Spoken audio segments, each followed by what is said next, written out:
All right, everybody, welcome back to Jimmy John's Field here in downtown Utica. We've got a great matchup tonight here between the Beavers and the Mammoths. I'm Kara Wolfbauer here today, bringing the call with you to Dan Griesbaum Jr. today. And Dan, we've got a great matchup here today, Beavers and Mammoths. Let's talk about that for a little bit. Yeah, you know what? It's that time of year where you start thinking playoffs. Mm-hmm. You know, despite this 87-degree sunny day right now, this is actually fall baseball right now. We're getting ready for the postseason. Oddly enough, these two teams are really kind of locked into their positions in the standings. There's not a lot on the line today, so to speak, from a standings perspective, but still a really interesting matchup. We're going to see some things out of both of these teams that could have an effect on the playoffs at some point as far as players' individual performances go. What's going to happen to them in terms of their roles? Where are these managers going to put them in the ball game when it really comes down to that important moment? And we're going to watch out for some of those things today. Well, I think, too, actually, most people would say the Unicorns are in the best spot coming into championship weekend. But in my opinion, being in the second, third, or even fourth seed, you can be in the best position. I think playing baseball, finding consistency, heading into Sunday is the best place you could be. Sometimes coming in Sunday cold, maybe you haven't been ready to go all weekend, can be a little nerve-wracking, you know? You know what? I don't love the position the Unicorns are in personally. Of course, my baseball history goes back to the Tigers' run of the playoffs where the Detroit Tigers made the World Series twice but got there too soon, were sitting around way too long, and ended up falling flat in the World Series. I always worry about falling flat when you have a lot of time off. That's the position the Unicorns are in right now. Now, that being said, they were in the same position in 2020. They were in the same position in 2021. They got it done both of those years. Obviously, Jim Essian's comfortable being in that position. He's going to have all of his pitchers rested and ready. The Beavers, the Mammoths, anyone for that matter, they're going to have to catch some momentum, catch a little bit of lightning in a bottle, and we'll just have to see how it plays out. But I agree with you. I don't really envy the position that the Unicorns are in going straight to the finals. No, me neither. I'm interested to see tonight, especially watching the Beavers. They've been struggling this season to find some consistency on the mound. I'm really interested to see them heading into championship week, watching them tonight, and seeing what they cook up for us. Yeah, you know, that being said, it's sort of like an opportunity to wipe the slate clean. You know, they have been inconsistent, but they've got a game tonight. They know that it's not, you know, really the important stage until next Saturday, September 10th. That's when they really got to bring it. But before then, they can get some of these things straight, maybe change up some roles for some guys, make some decisions, and mix it up a little bit and see what happens. For sure. Well, we're looking forward to a great game tonight. It is Firefighter Appreciation Night brought to you by Belfor Property Restoration, and we'll see you guys soon on the call.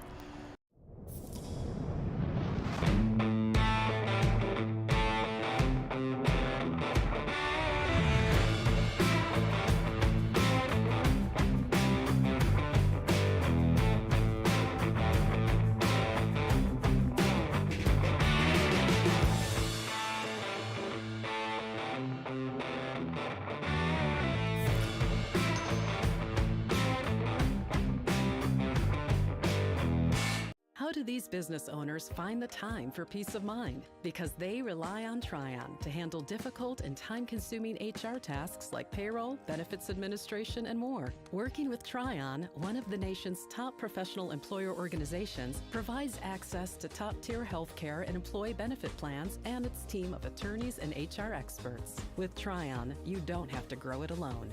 Visit RelyOnTryon.com. You can always rely on Tryon.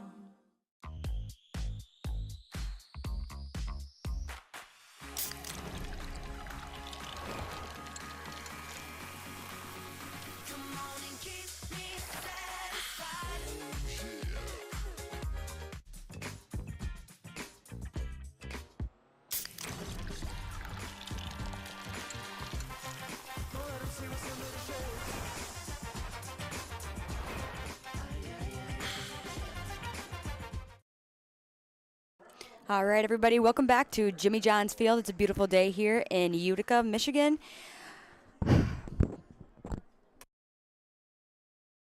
The following broadcast is brought to you by Ascension, Belfor Property Restoration, Budweiser, DTE, Fifth Third Bank, Jarpcom,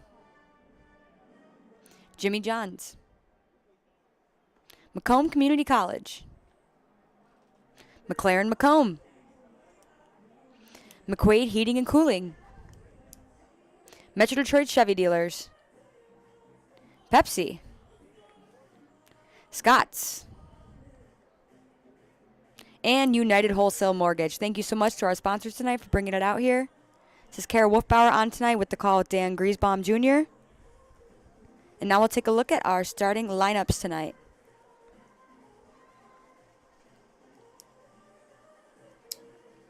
All right, for the visiting Westside Woolly Mammoths, we got Connor Emmett out in left field, batting first.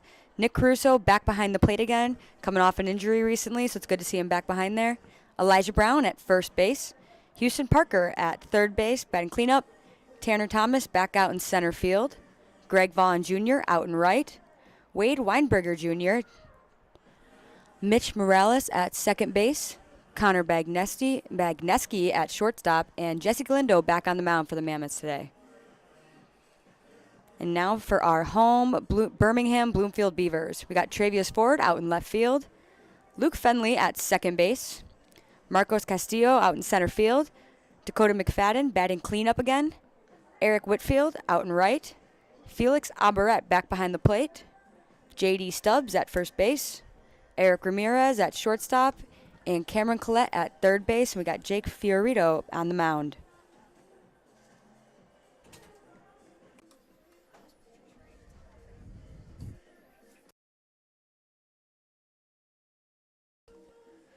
Yeah, Kara, we'll have to keep a close eye on the starting pitchers for today. I had conflicting information as far as who these guys are going with compared to the lineup, but we'll see how it rolls out. Yep, looks like we do have a change there, Kara. How about that? Live TV. You never know, man. All right, so for Zach Devon today, he has 3-7. He's got a 5.91 ERA. He's pitched 45 innings so far this year, giving up 42 hits. He's got 45 strikeouts on the season with 14 walks. And then for the Mammoths tonight, we've got Colin Ledbetter back out on the mound. Originally started off as a reliever, and now he's out here as a starter. So that's pretty new for him. He's 5-3 right now with a 2.52 ERA. 53 innings pitched, giving up 38 hits, 60 strikeouts, and I'm not quite sure on the walks over there. Luckily for the Mammoths, that's an inaccurate walk stat there. That would be, how impressive would that be to have that many walks and still a 2.52 ERA? That would be God. Well, it looks like he has got 22 walks on the season day, so that is our Ascension pitcher comparison. We'll see those guys out there soon on the mound.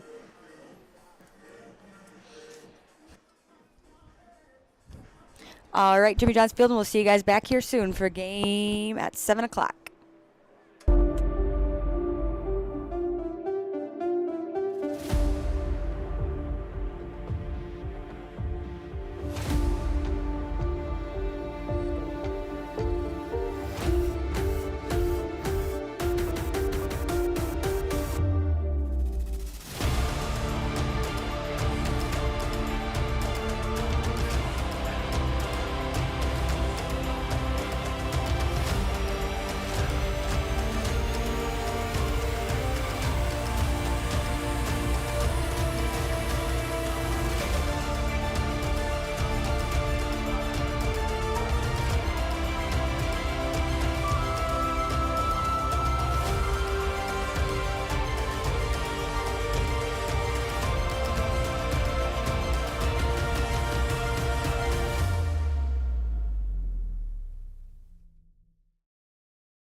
Slide into a new home.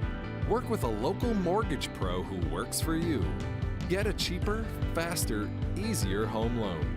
Find a mortgage broker near you today at findamortgagebroker.com. You hear about the promo that Jimmy's John's got going on? 5 off 20? How they pulling it off? Magic? You got David's Copperfields in there? Show yourself, Copperfields! Jimmy John's. $5 off orders of 20 or more. How do these business owners find the time for peace of mind? Because they rely on Tryon to handle difficult and time-consuming HR tasks like payroll, benefits administration, and more. Working with Tryon, one of the nation's top professional employer organizations, provides access to top-tier health care and employee benefit plans and its team of attorneys and HR experts. With Tryon, you don't have to grow it alone. Visit RelyOnTryon.com. You can always rely on Tryon.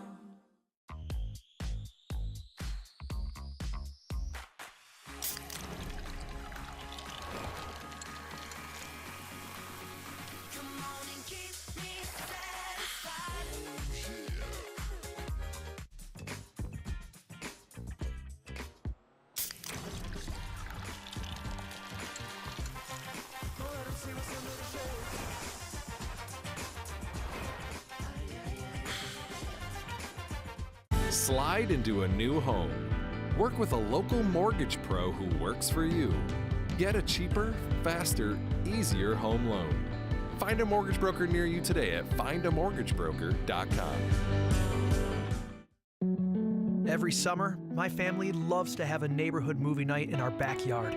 And with my Chevy Blazer, I can head out and get everything we need for a great night. It has plenty of room for picking up friends, and the available hands-free liftgate is perfect for loading unhandy supplies. You know, it may be movie night, but my Blazer is the main attraction wherever I go. Lease a 2022 Blazer 2LT for just $239 a month for 24 months. Put it in D and see why Chevy drives the Motor City.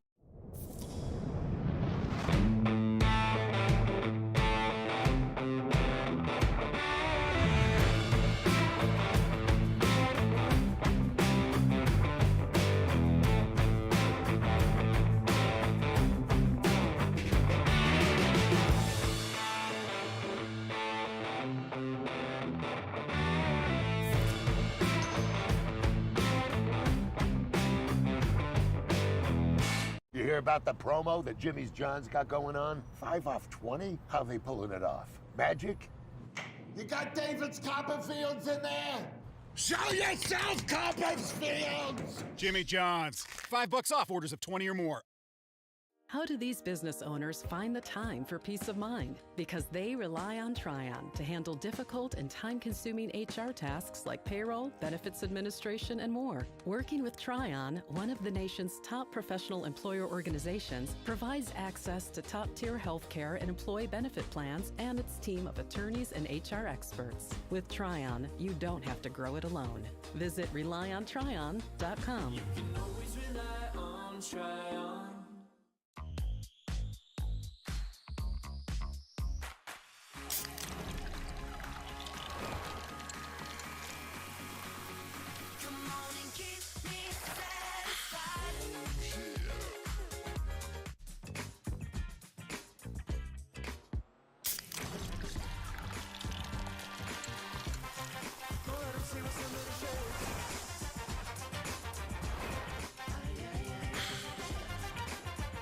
Slide into a new home.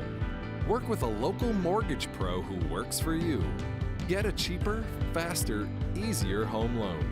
Find a mortgage broker near you today at findamortgagebroker.com. Every summer, my family loves to have a neighborhood movie night in our backyard.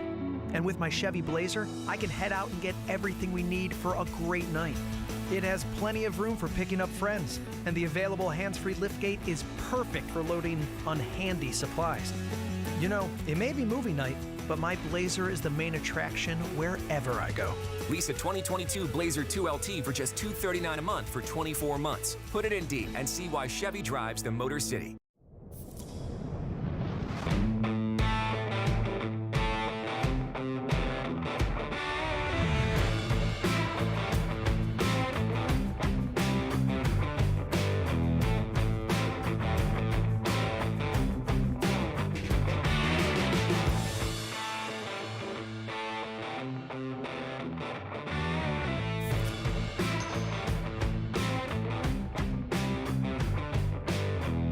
Hear about the promo that Jimmy's John's got going on? 5 off 20? How they pulling it off? Magic?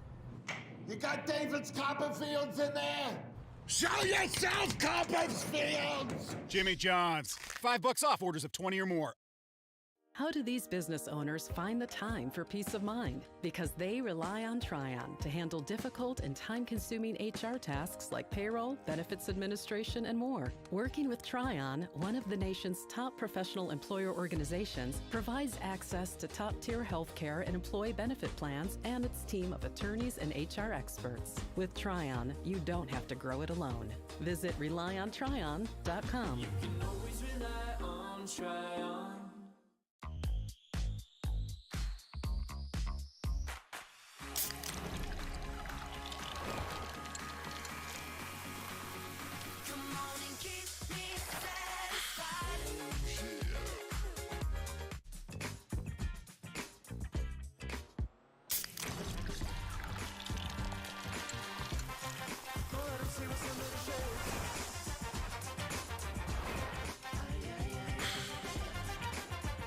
Slide into a new home.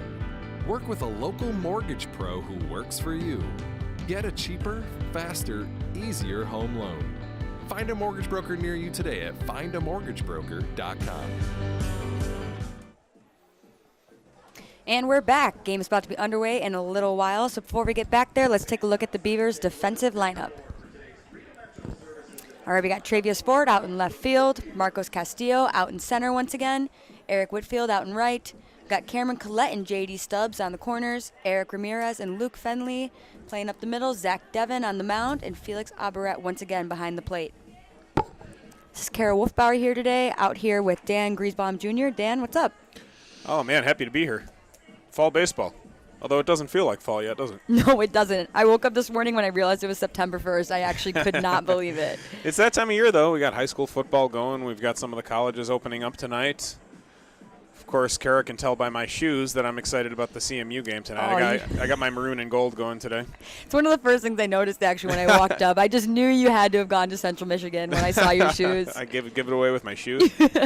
Next thing you know, I'm going to start walking around in all Detroit Mercy gear, 100%, 24/7. I don't have any ill will towards Detroit Mercy. We play you guys once in a while, so. Although in baseball, when I was still playing, not to age myself, but when I was still playing, UDM did still have a team yes. at that time. In fact, I've got a little story for you later on that. All right, I'm looking forward to that later on. We get a little deeper into this one, but taking a look at Zach Devon here on the mound, he's a talented right-handed pitcher for the Beavers. We actually saw him a little bit on Sunday. Made a relief appearance, inning in a third, allowed just one hit, but he's a guy that's pretty exciting. He can really spin the slider. It's a plus pitch with a lot of action. He's got a nice build, drop down a little bit, and a guy that we're looking forward to watching today, see if he can keep this Mammoth lineup at bay.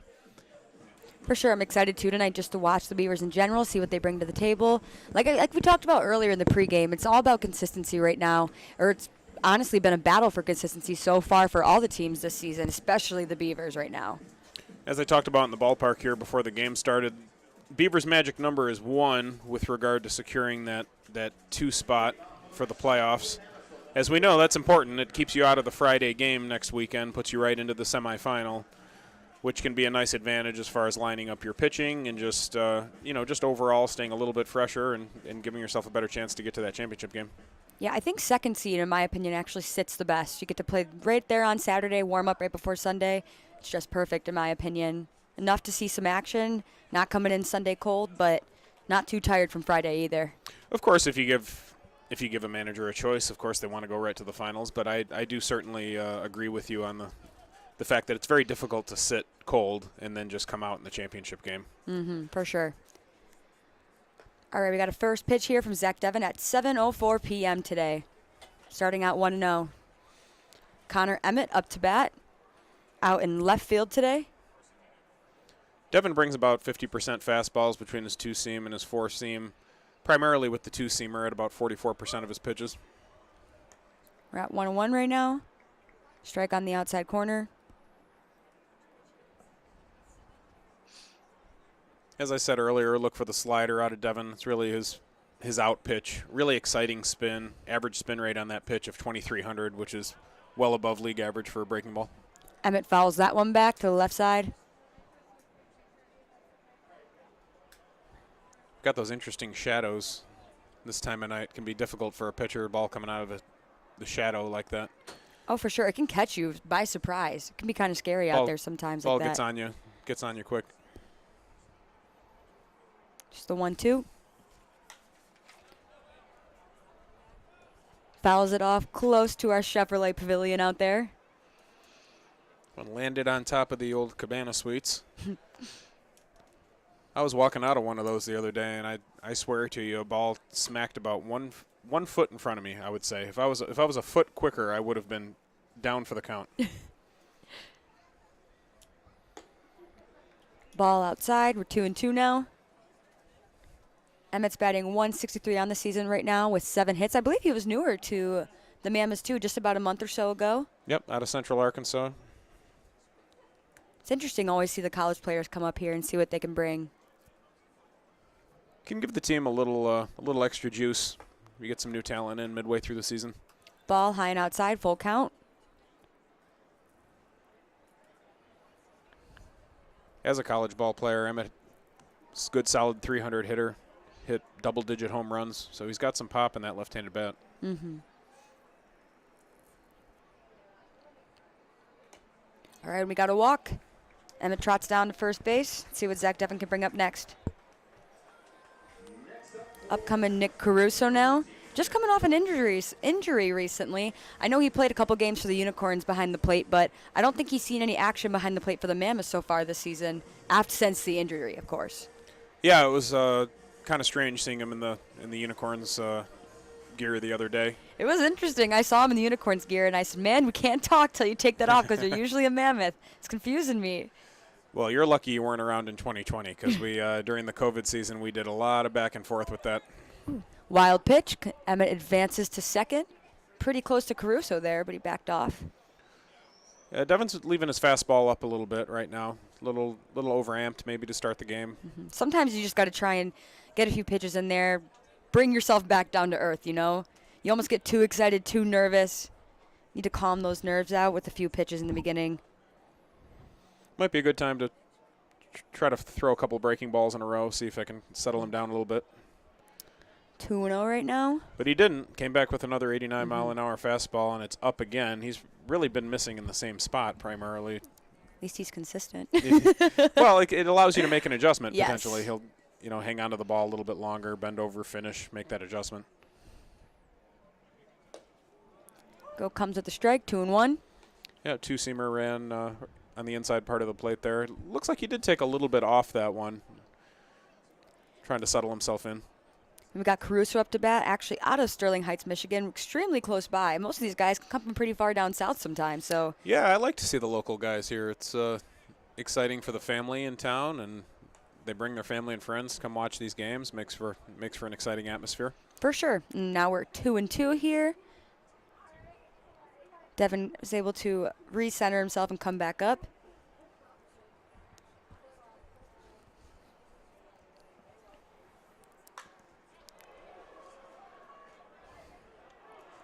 Got a catch. Emmett tags back, and he will stay at second base. Yeah, Emmett had a tough decision to make there. It's either you go back and tag right away, and the ball's probably not deep enough to get to third anyway, so he decided to take a few steps toward third base in hopes that the ball was going to get down, but just never got down. Yeah, it can be difficult sometimes, especially on a line shot like that. Quick time to react. Don't know if you want to get back and tag or not, especially if it's coming at them fast. They got to react out there and try to get in as fast as they can. And if you're not tagged up in time, they might get you. It's a tough read. Swing and a miss by Elijah Brown on the first pitch. And actually, I believe that's Dakota McFadden out in right field now. It's not what we had on the original lineup, but the Beavers might have made a quick change going into this. Let's not make too much of that original lineup. We also had the wrong starting pitcher. That's true. Let's be honest. Pitch just missed on the outside. We are 1-1 here now. Yeah, Elijah Brown, I think you can say, has been the most consistent offensive performer for the Mammoths for much of the year. For sure. In the beginning of the season, I remember he was struggling a little bit in finding some consistency. But once he did, it's been pretty much a wrap since there. He's been doing quite well.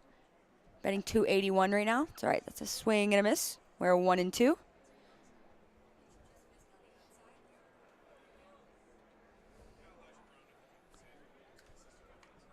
Mammoths lineup very balanced from a righty-lefty standpoint. You don't normally see that with most teams, but that's a nice advantage that they have, being able to go lefty-righty all the way down the lineup. For sure. Fouls that one back left. Still 1-2. Emmett out on second base. Brown leads these Mammoths with a 863 OPS. Very productive all the way around in terms of getting on base, hitting with a little bit of power.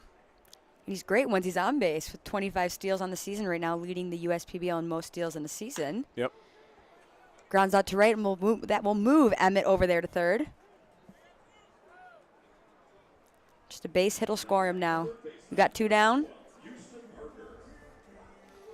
Here comes Houston Parker up to bat, the cleanup hitter today, but over there at third base. Hootie, as he's referred to by his manager.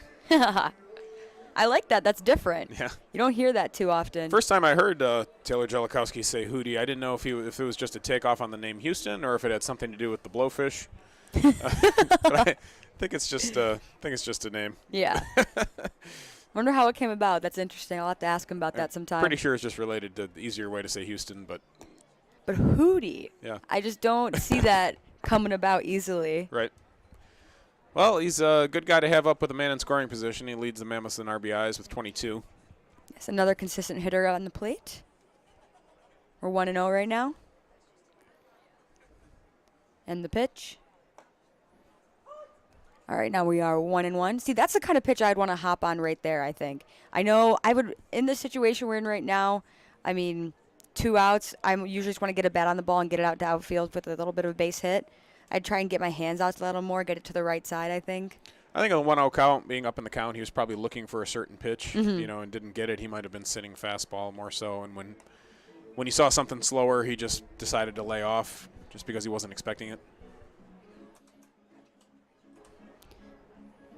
I know, too, when I go up to bat, I am not looking for an outside pitch if I have still an 0-0 count or I'm new in the count. I am not an outside pitch hitter, I got to tell you. Yeah, you got to know your own strengths. Yeah, when you're for up sure. there. Obviously, that wasn't part of the plan either. Swing and a miss.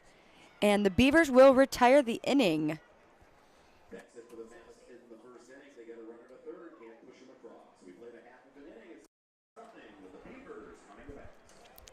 All right, and here in a second we will come to you with our Jimmy John's Freaky Fast Facts. All right, Benjamin Franklin created the first fire company known as Benjamin Franklin's Bucket Brigade? Brigade? The Bucket Brigade. Bucket Brigade, all right, interesting. A firefighter's uniform can withstand up to 2,200 degrees Fahrenheit. Interesting. Wow.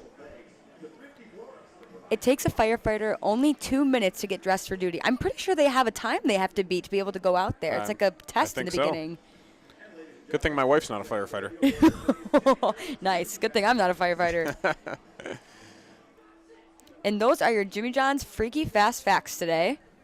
You hear about the promo that Jimmy's John's got going on? 5 off 20? How they pulling it off? Magic? You got David's Copperfields in there? Show yourself, Copperfields! Jimmy John's. $5 off orders of 20 or more.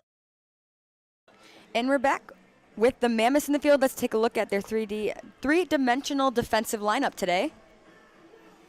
All right, we got Connor Emmett out in left field, also leading off the bat today. Tanner Thomas once again back out in center. Greg Vaughn Jr. out in right.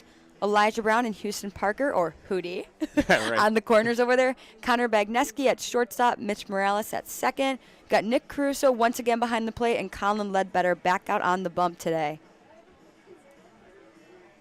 So, UD Mercy, no football team. I know. That's one of the biggest things people always say to us right away. Do you have a favorite college football team then? That's kind of difficult, honestly. I mean, you grew up in St. Clair Shores. Yes. I'd say Michigan territory by nature. I am actually a Michigan State fan. Okay. Can't help it. Okay. I would say I'm not as into college football. If we're going off college football, I'm actually I just like the show Clemson puts on, Yeah. But if I'm more of a college basketball girl. I'm Okay. really into Michigan State basketball. Okay. Yes. Great. Really big fan. Cassius Winston just a couple years ago really got me. Just loved watching him play. Just a pure point guard, and I just can't help but love the game back, Oh, yeah. Absolutely. One of the great college basketball programs. in the country right now, certainly. For sure. I'm so glad you agree. I do. I mean, I'm not I grew up a Michigan fan. I grew up in Grosse Pointe, so also local. Yes. Definitely Michigan territory by nature. But being a college athlete like you, I played against Michigan and Michigan State. Yes. I think once you play against a college, it sort of steals a little love away, I think, that you may have had at one time. It's just, at least that's how I am. I don't know. Yes. No, I agree. It does. It does for sure. I actually play Michigan coming up in the next couple weeks, so Okay. we'll see how that goes. And we usually face Michigan State out in the spring a couple times, so So softball has fall games. yes, we do. Because D1 baseball, I can't remember the exact rule, but you can't really play fall games. I think you're allowed a scrimmage or two, something like Okay, that. I might gotcha. not be totally up to date on that rule, but there's not much of a fall season. Mm-hmm. We've got about 5 here, especially as these guys here are now coming into fall ball. We've got Travis Ford flying out to left field. Connor Bagneski will drop back and call him off.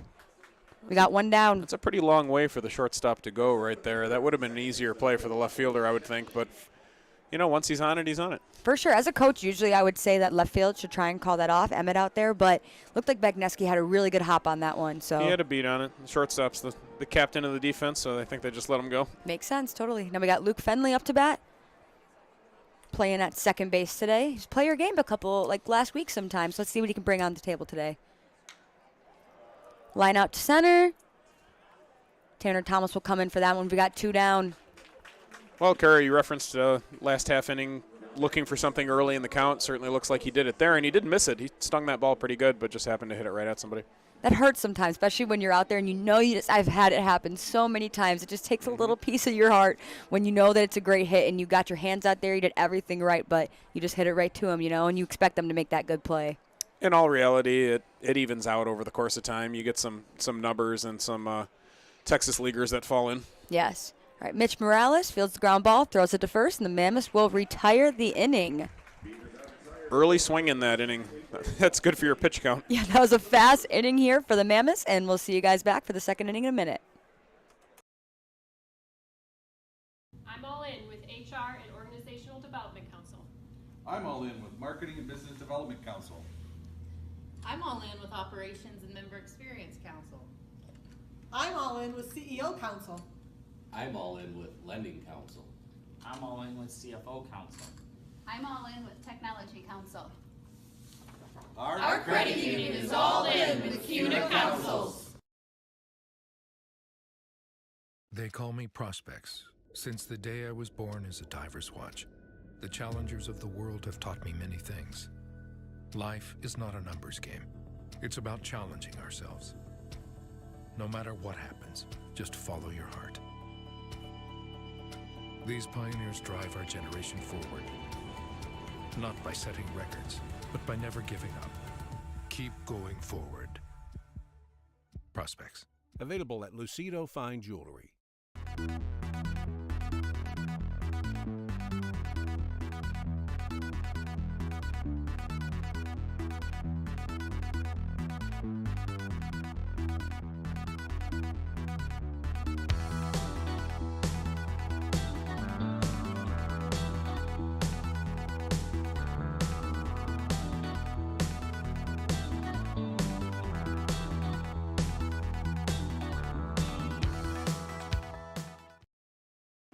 And we're back today. It is Firefighter Appreciation Night here at Jimmy John's Field, presented by Belfor Property Restoration. And even though it's Firefighter Appreciation Night, I was out there earlier, Dan, and I saw a Cinderella out there, I believe, and a Captain Jack Sparrow. Really? So, yeah, so if you're up in the suites today, make sure to get out there and get a look. I missed that somehow. Yeah, I wasn't quite sure when I saw them walking around. Maybe it just brings a little bit of fun to the ballpark. Absolutely. All right, Tanner Thomas walking up to bat now. He's out in center field today for the Mammoths.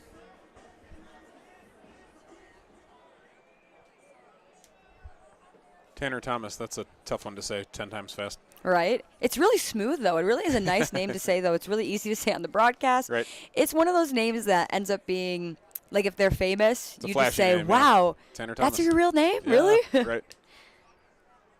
I did hear, though, I believe his first name is actually George. Really? I do believe so, Okay. yes. Is Tanner a middle name, or did you just decide that sounded better? I'm not quite sure. I just We'll have know to I've look into that. Yes, right? We're 2-0 right now. Another ball outside. It's a flashy bat right there. I like it. We'll see if Devon's able to settle down a little bit this inning.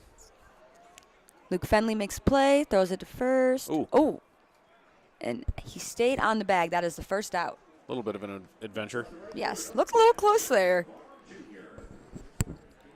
Greg Vaughn Jr. coming up to bat now, batting 176 on the season with 13 hits. 24 walks, though. That's interesting. Yeah, you know, Greg Vaughn Jr. has a long reputation of being a guy who takes a lot of pitches. That can be a good thing, of course. You know, it's contributes obviously to the number of walks that he has, and his on base percentage is generally going to be pretty solid. But as he pops that one up there, he's also a guy that can get the ball in the air over the fence. Obviously he didn't do it there. He got under that ball, but he's a guy who can hit the ball over the fence. He was the winner of the home run derby 2 years ago. Oh, wow, interesting. Albaret tires that out right there. We got 2 outs now. This might be fasting for the Beavers now, coming off that fasting on the offensive side. You know, it looks like these guys are ready to get their hacks in early. Yes. We got Wade Weinberger Jr. up to bat now.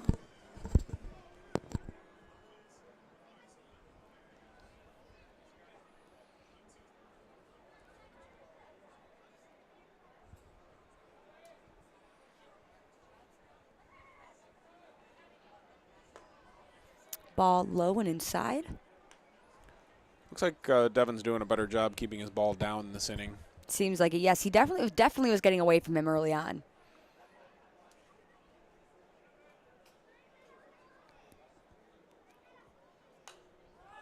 Fouls that one back. 1-1. Weinberger with a little bit of an interesting background from the Bahamas. Interesting. I did not know that. Yes. That's super cool. Looks like it's from Memphis, Tennessee, in the United States. I wonder, do you know where I believe he came in to go to college. Okay. At small school, escaping me now, Bryant College, I believe, at NAIA school. I think I have that right. 2-1.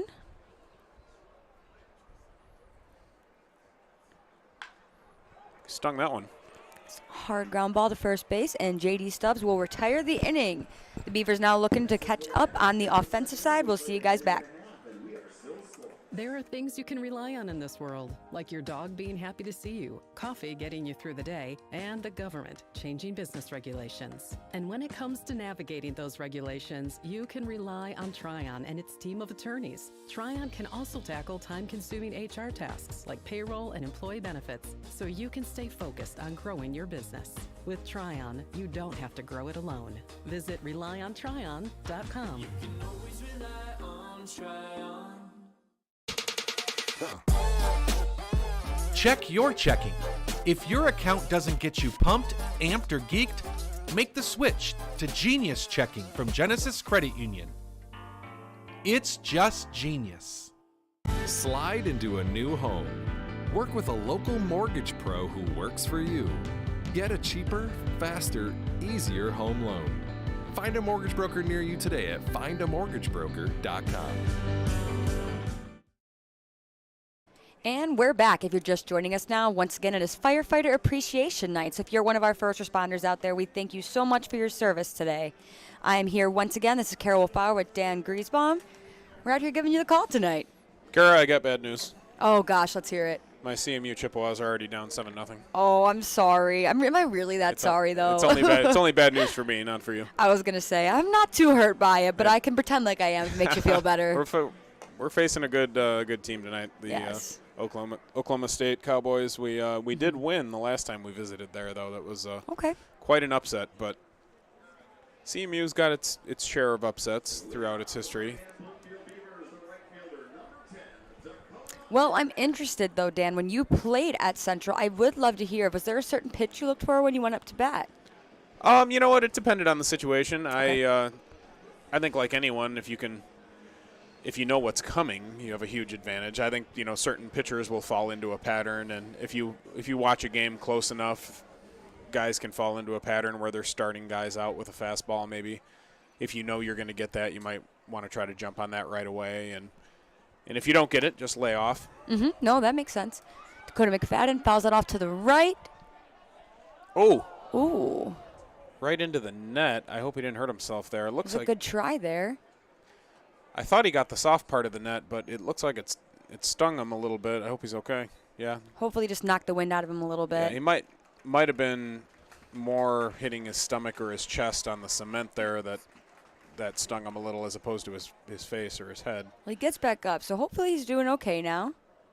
Got Dakota McFadden up to bat, our home run derby champion of the year. There's a crazy play in the Tiger game today where left fielder for the Mariners went flying into the net down the left field line and nearly caught the ball. He basically looked like Spider-Man. I mean, he was hanging on the net. It looked like Spider-Man on a web. It was something you don't see every day. No, it doesn't sound like it, honestly.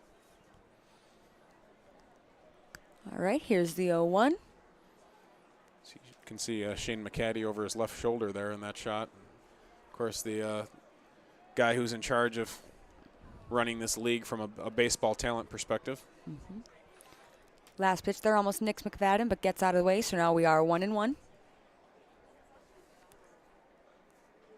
McFadden's got 6 home runs on the season so far. Originally was a Mammoth, actually. Ooh, once again, almost gets McFadden. We are 2-1 here. Trying to crowd him a little bit, not let him extend his arms and get too comfortable in there. Seems like we almost got a little bit of a laugh from McFadden there. He's the most dangerous bat in this lineup. There's no doubt about it. For sure. Pitch inside. Well, how many home runs did he have in that derby again? Oh, geez. I lost track. I know it was he got hot. I mean, I lost track. But unbelievable. I mean, you think if we gave you a bat out there, Dan, you could do it? I did it. I did it 2 years ago when I had the chance to take some swings. Now, you know, people age, and 2 years can make a difference. But yes, for sure. All right, 3-2, full count. Deep in center field, Tanner Thomas running back. Ooh. I'm a little confused as to where Tanner Thomas was playing there. I mean, he seemed awfully shallow for facing a hitter like McFadden. Yes, he did. I mean, he was on a dead sprint after that ball, Willie Mays style, and he ran a long way. I mean, I don't know what the strategy was there other than maybe figuring if the ball gets hit over my head, it is what it is. You know, just deciding to take away the base hit and making him earn something by hitting it deep. But well, McFadden can actually move pretty quickly on the bases too. Surprisingly, he does quite well. But he's the guy that you don't want to let him beat you. I mean, he's the most dangerous bat in this lineup. He's an extremely fit guy. He does extremely well. If you notice, he goes out to right field. Sometimes I've seen him at second base, third base, even behind the plate. He's a very versatile player, so you never know what to expect from McFadden out there. Ledbetter once again on the mound. Eric Whitfield up the bat with 248 on the season. The 0-1. Ball outside. 1-1. Like we talked about earlier, Ledbetter originally started as a reliever.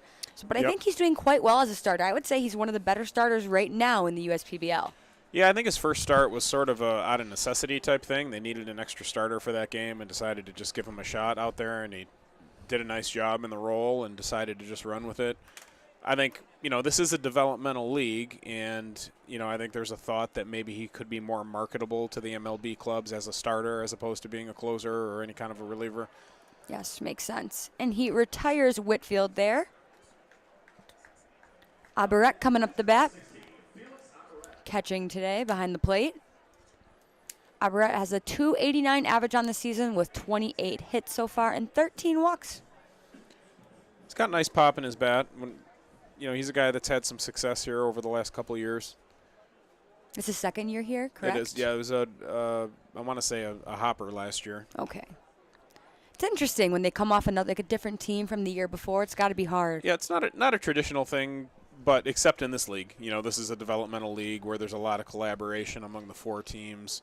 Obviously, all 4 teams are owned by the same person. You know, all the teams play at the same field, so it's a little bit more collaborative in that regard than you'll see in professional baseball usually. Yes, for sure. But the fans seem to love it with 4 different teams. They can kind of get to know the players, especially I know a lot of people have a really big fan favorite of Drew Galassi on the Unicorns. A lot of the kids love to come and watch him. So this can be really fun for the public. Get to know the players. You're seeing the same guys all the time, so you get kind of used to it and have a great time. Well, if they like Drew Galassi, then that means the fans have good taste because he's pretty good. He's a pretty good ball player. Yes, I agree, especially with his ESPN Top 10 play. Got a strike inside, 2-2 now. I think that might have been his changeup there. The changeup is a pitch that he's been working in lately. He really does not throw it very often, but when you're making that transition from bullpen to starter, it's really important that you develop a third pitch. There's the slider away. You know, when you're a reliever, you're only facing a lineup once, so you can get away with 2 pitches, keep them on their toes, especially if they're 2+ pitches like he has. But when you're starting and you're facing hitters potentially 3-4 times, you need to give them a little bit of a different look. Try to mix it up as you go, especially against left-handers. It's important to have a changeup, and that's something he's been working on a little bit, but really hasn't thrown it very much. I'd say less than 5% at this point. Well, I wonder, too, sometimes coming from being a reliever to being a starter, it's a different kind of mound presence. Oh, fouls that one straight back. But I know in softball all the time we talk about when you're a starting pitcher, even being a reliever, you have to have a presence when you walk out to that mound. A confidence, almost you want to seem daunting to the batter. And being a starting pitcher, that's a lot different than being a reliever. You're in there multiple innings. You have to have a different kind of confidence up on that bump up there. When you're relieving, sure. Yeah. Yeah, I mean, a reliever can come in with his hair on fire a little bit. You know, you blow it all out for that inning, and you really reach back and let it go. It's not the type of pace that you can keep up for 6 or 7 innings. For sure. It really is a different mindset and a different physical toll on your body. Well, Abarat fouls that one back to Caruso's mask, and that's got to be a little nerve-wracking back there for Caruso coming off that injury.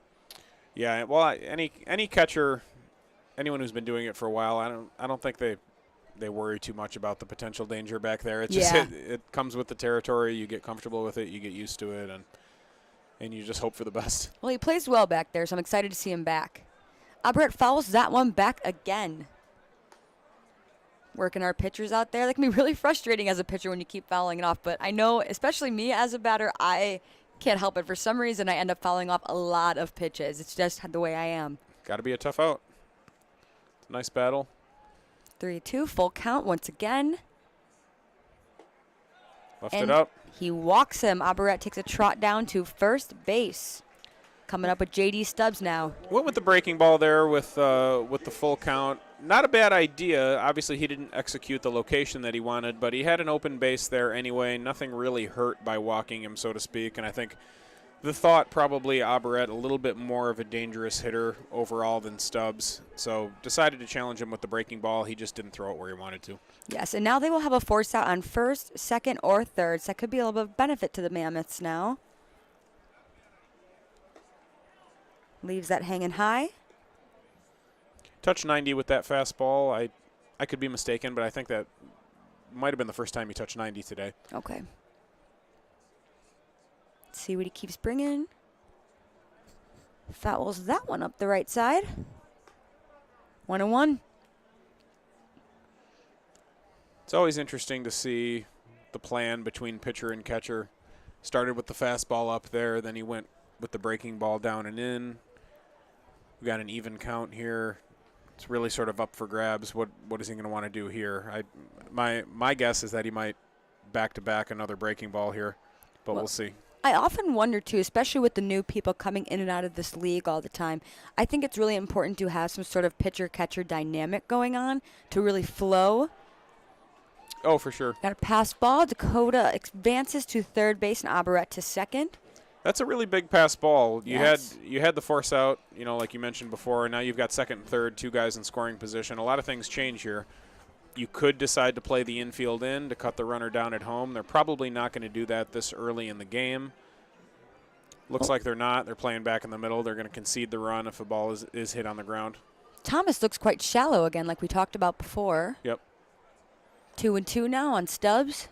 Yeah, you can see with the outfield alignment there, center fielder very shallow. It might just be something he's comfortable with. Maybe he's comfortable going back on the ball, so he just wants to take away that easy base hit and take his chances with the ball deep. Yes.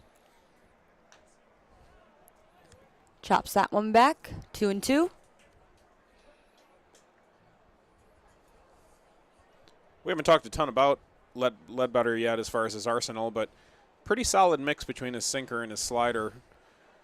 Nearly 50-50 between those two pitches. Ball gets away in the dirt. Stays in front of Caruso, though. Now 3-2, full count. We got one out for the Mammoths here. It's hard to tell because he sort of spiked it there, but I think that might have been his changeup again. He doesn't have great command with that pitch yet. Really doesn't throw it very often.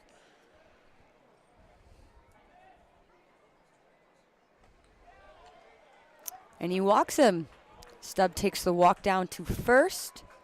So with Ramirez coming up to bat, we're going to have a little bit of a meeting at the mound now. I think, again, there with the open base, the hitter was expecting a fastball. He knew that. He had the open base and figured if I walk him, I walk him, and decided to throw a changeup down in the zone there. And missed his spot maybe by a little bit, but I think, by design, tried to keep that ball down. He didn't want him to just tee off on a pitch when he's got an open base. Well, this is too, like we talked about before, now there is a force out at any bag. Hopefully in my opinion, this situation, little ground ball somewhere, shortstop second, turn a double play here. Oh, absolutely. See what we've got. That's what he'll be looking for. He's got the arsenal for that. He's got the good sinker.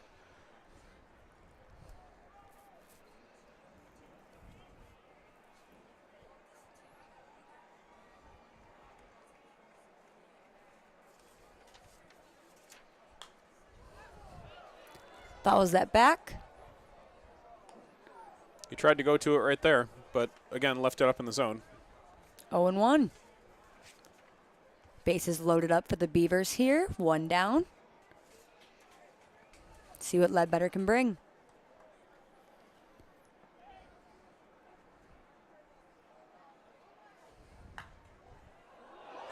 Ooh, and that is a fair ball. I'm confused. No, it's not a fair ball. No. Okay. Excuse I couldn't. The way everybody reacted, it seemed we got conflicting reports. And JJ went and grabbed the bat already. How about that? JJ was ready. Yeah. He's always ready to go. I don't think our audience can see that, but our bat dog here, JJ, decided to just go get that bat anyway, even though it was a foul ball. Of course, nobody explained the foul ball rule to JJ, I'm sure. But anyhow, got a slider there that he was a little bit out front of. That was very close as far as right down the line there. Home plate umpire Sal Jacob Antonio did throw his hands up there and called it foul, but that was a tough call. Yes. That would have been fair. Those are the hardest balls, in my opinion, on defense to field, because sometimes if it gets deep enough, that's just an automatic triple almost, especially considering the speed that I believe Ramirez can bring. It would have cleared the bases.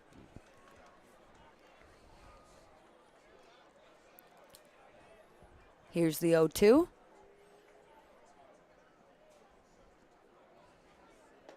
Swing and a miss.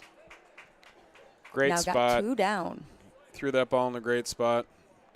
A lot of times a pitcher on an 0-2 pitch will just completely waste one. They'll throw it, way off the plate just to show the hitter something. But that's really what you want to do right there is you throw a breaking ball that looks like it's maybe at the bottom of the strike zone, and then by the time it breaks, it's no longer in the strike zone, and the pitcher's just the hitter's just waving at it. Well, being up to bat too in that situation, you're a little on edge. You don't want to strike out looking, of course. You at least want to get the bat on the ball somewhere, get the barrel to the ball, foul it off, do something. So if it's close enough like that, you can really get a hitter reaching for it sometimes. I always preferred the approach with two strikes of trying to hit the ball to right field, or the opposite way, I should say. That keeps your swing a little bit simpler, allows you to see the ball longer, let it travel a little bit more. It lessens the possibility of you getting out in front of a breaking pitch like that. We are 1-1 here. Anytime you're in a two-strike position, though, it's a difficult spot to hit in. Yes, for sure. Cameron Collette up to bat with 246 on the season. Ball outside, 2-1. I have a hard time with those pitches up to bat sometimes. Those one low and outside just off the plate. That can be a struggle for me. Yeah, I think every hitter's a little bit different, but a ball down and away, you really want to have that opposite field approach, stay on it longer, Don't reach too far away from your body with your hands. Collette fouls that one back to the net. That was actually a decent swing there from Collette for a ball that was down. He saw it longer like we were talking about and was able to spoil a pretty good pitch. 2-2.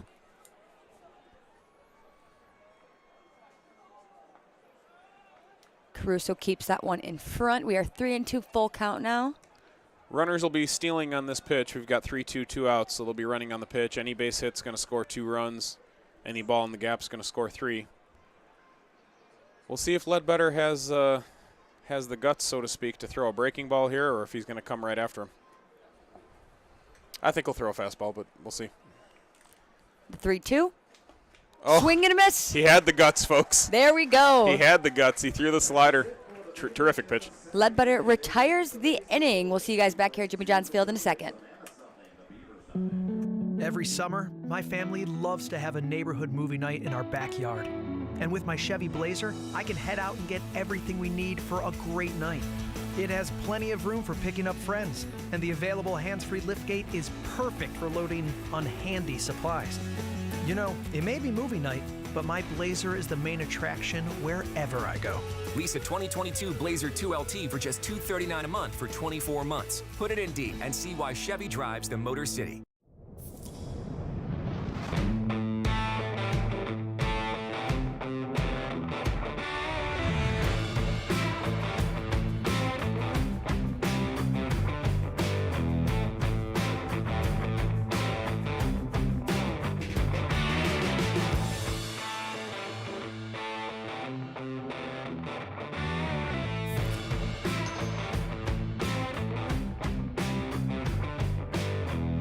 You hear about the promo that Jimmy's John's got going on? 5 off 20? How they pulling it off? Magic? You got David's Copperfields in there? Show yourself, Copperfields! Jimmy John's. $5 off orders of 20 or more. And we're back after a great inning where the Mammoths, just retired the Beavers with bases loaded out here. I've got good news, Kara. Oh, is Central back up again? Tied. Tied, okay. It's not great news, but it's better news than before, right? Someday I'll give you news that you actually care about, but we'll wait and see next inning. Let's see what happens. Maybe I can find a Lakeshore High School score for you. Oh, God, are we sure we want to do that? I loved Lakeshore. I loved going to school there, but I'm not quite not the sure how their program. teams are doing right now. I know my senior year, the football program was doing quite well, but I know it can be hot and cold sometimes out there. It's a pretty good size school. Yes, we're decent, but there's 3 high schools in St. Clair Shores, so it can be quite interesting. Yep. All right, let's look up who we have due up today. We got Mitch Morales up first, Connor Bagneski coming up second, and Connor Emmett coming up third. Let's take a look at Mitch Morales now coming up to bat. There he is, batting .239 on the season with 11 hits. Another late add-on in the season. He has really a nice approach at the plate. Very calm. Oh, great catch by McFadden out there. Great look, though, by Mitch Morales. Speaking of playing shallow, McFadden had to go back on that ball, but made a really nice first step over his left shoulder. He was playing relatively shallow there against the right-handed hitter, but took a great first step, really nice angle to that ball, and was able to haul it in. But a nice approach by Morales. He was looking for that pitch in that location, it looked like. I mean, he jumped all over it. Got Bagneski coming up to bat now.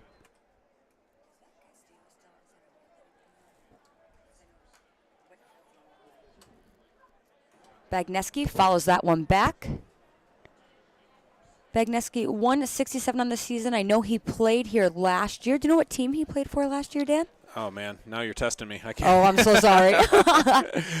I don't recall that one, but you're right. He was with us last year. I just don't remember if it was the Mammoths or not. I think it was the Mammoths. Deep ball out to right field. McFadden catches that one again. That is 2 down now. McFadden making both plays in the inning so far. Let's see who makes the third out. Busy inning. Yes. Connor Emmett coming up to bat now.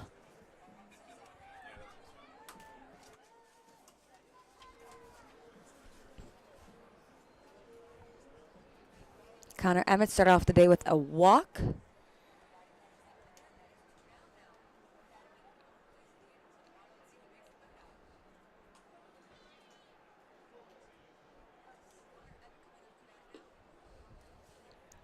Ball inside. Start off the count. Yeah, I want to know. See what Zach Devon can bring here now. Starting to find a little more consistency, it looks like, on the mound. Yeah, it's important for him to keep his ball down, and I think he was able to take a deep breath as this game got going and find his zone. That one is out too deep. Left center. Ooh, right off the fence over there. Let's see. And he'll have a stand-up double. Looked like that one hit right off the Kniff Electric sign there in left center field, but that ball was stung. Looked like it was gone for a second. You could see the, Castillo out there and Travius Ford. Looked like they were looking over the fence for a second, believing it might have been over. It's tough to tell out there with the Huntington Bank sign on the scoreboard and the advertisements on the wall, and then there's that dark zone in between those two. It was tough to tell exactly, but I actually expected that ball to get out of here. I'm surprised it didn't. I did as well. On a different night, yeah. Could have been a different story. Caruso up to bat now. A little humid today, thick air. Yes. A little more wind might have taken it out on a different day. Yeah, that flag is dead today. Holy cow. Dead as a doornail. It is. Oh, my gosh. It's one of the first things sometimes I do when I get out in the outfield trying to see where it's going. I pick up a little bit of grass. See, there it is. There's our flag today. Not moving at all. Sunday there was some action out there wind-wise. Caruso hits that one to left field. Travius Ford comes in and retires the inning. And that is our fifth third out of the game. We will see you guys back soon again here at Jimmy John's Field.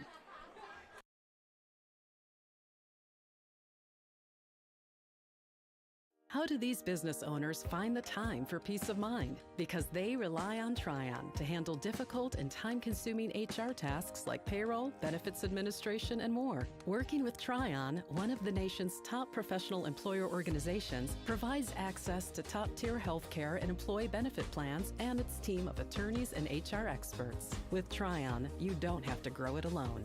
Visit RelyOnTryon.com. You can always rely on Tryon.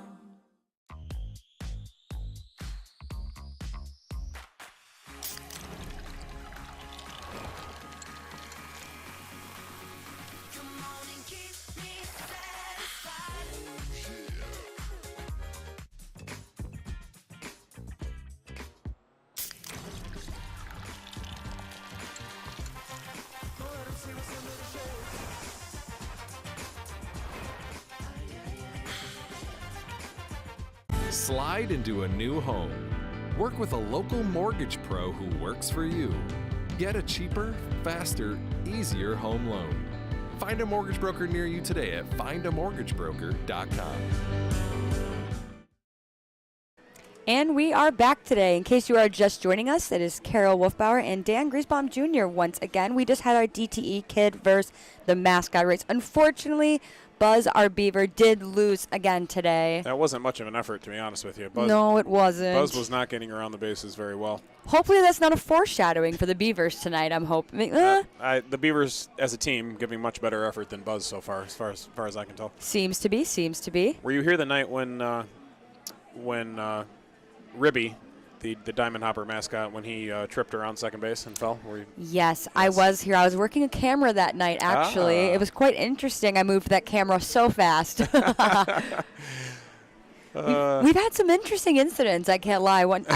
I do occasionally do some in-game hosting, and I have seen some interesting stories to tell. Let's say that, Dan. Hey, man, minor league baseball. Yes. I've seen a kid run around all the way to first to home and then run back to first, and then he ran back to third. There was no stopping him. There you go.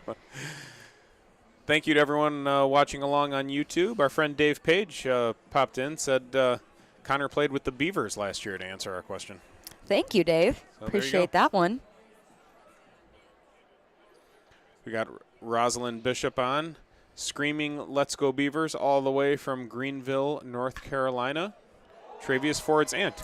Speaking of Travius Ford, just has a double right up the left field baseline, right up the third baseline. There we go. You know, if you're going to give up a hit to him, you may as well give up a double because he's just going to steal second anyway. Yes, right. Well, it's really great to see him back. I know he was out for a short time, so great to have him back out there. Well, Aunt Rosalind likes that one, I'm sure. Got Fenley coming up to bat now. 0-1 today, 250 on the season. Not a lot of stolen bases in professional baseball these days overall, so it's exciting to see someone like Travius Ford who can swipe a bag. It's a skill in the game that's kind of gone away over the last generation, but hopefully coming back at some point because it's a really exciting play, the stolen base. Well, it is interesting. If you look at our league leaders right now, Elijah Brown is leading with 25 steals, and our next number 2 only has 11 steals. So Right. it is quite a difference right there. Yeah, obviously it's a big part of his game, and he's been given the freedom to go for it by his manager, Von Joshua. Yes. Ball up the middle, Mitch Morales. Really Makes the out. nice piece of hitting there by Luke Fenley. You've got a man on second base, nobody out. You've got a 0-0 game here in the third inning. If you hit a ball to the right side, you're going to advance the runner, and that's exactly what he did. He did a nice job keeping his hands inside the ball, letting the ball travel a little bit, got it over to the second baseman, and advanced a runner. Now we've got a man on third with 1 out. Sets it up perfectly, too. Marcos Castillo has been one of our most consistent hitters, I believe, in the USPBL right now. Got here later in the season and is one of the league leaders right now. I believe he is 4th in batting average. I believe he was 2nd a couple weeks ago. He does quite well. Yeah, he's in a nice spot in the batting order, hitting in front of Dakota McFadden. Probably helps him get some good pitches to hit. You certainly don't want to walk him with McFadden coming up. Rips that up the left baseline, just foul. He hammered that one into the bullpen. Yes, he did. Now, he might not look like he has that much size to him sometimes, but he hits that ball so hard and he's so versatile because he's fast, he's quick, he's got great hand-eye coordination, and he hits that ball so well. Oh, yeah, he's got some pop in his bat. It's the 1-2. Swing and a miss. That was a 1-1, actually. Oh, 1-1. There we go. Now it is 1-2. Thank you.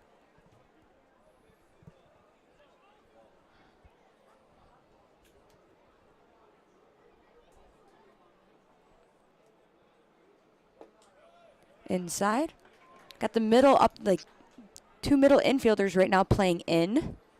Yeah, it looks like they're taking the track of cutting this runner down at home. This early in the game, you don't normally see that. No, you don't. Back-to-back breaking balls down. Now we've got 3-2.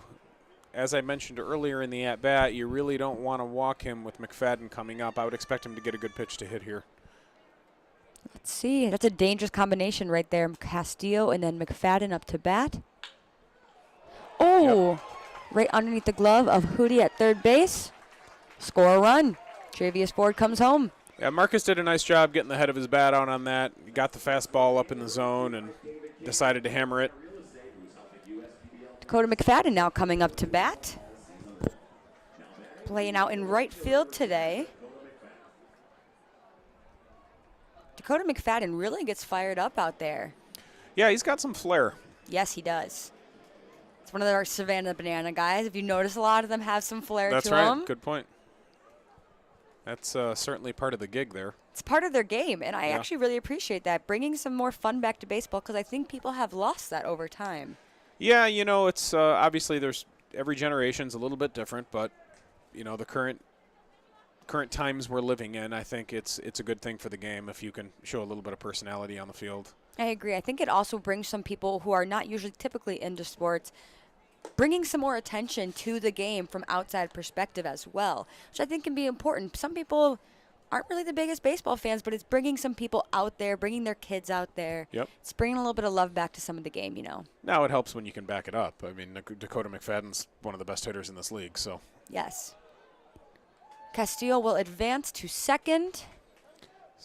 See, to me now, you've got a situation where there's an open base now, one of the best hitters in the league at the plate. I don't give him a pitch to hit here.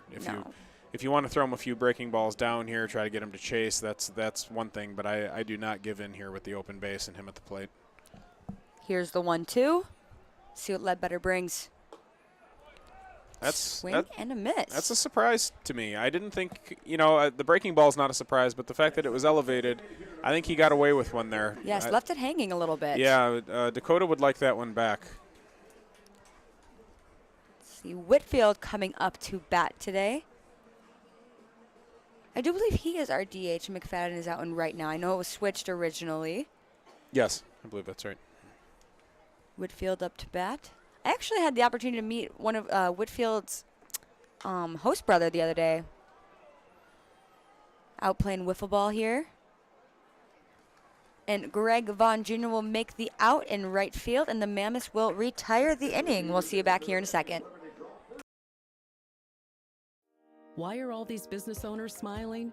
Because they rely on Tryon to handle difficult and time-consuming HR tasks like payroll, benefits administration, and more. Working with one of the nation's top professional employer organizations provides access to top-tier healthcare and employee benefit plans and Tryon's team of attorneys and HR experts. With Tryon, you don't have to grow it alone. Visit RelyOnTryon.com. You can always rely on Tryon.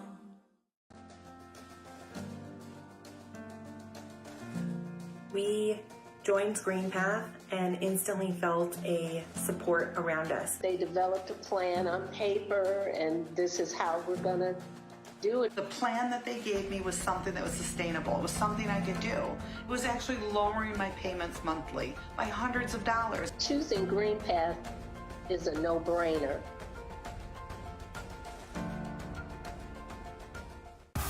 Great seats at a great price. Get them safer, simpler, and smarter with Ticket Smarter. A proud partner to the biggest names in live sports and events, including ESPN events and iHeartRadio. Ticket Smarter has seats for over 125,000 live events and 48 million tickets for sale. All backed with the Ticket Smarter 100% ticket guarantee. Thinking about your next great live event? Think smarter. Think Ticket Smarter. Get your tickets your way, guaranteed, at Ticketsmarter.com.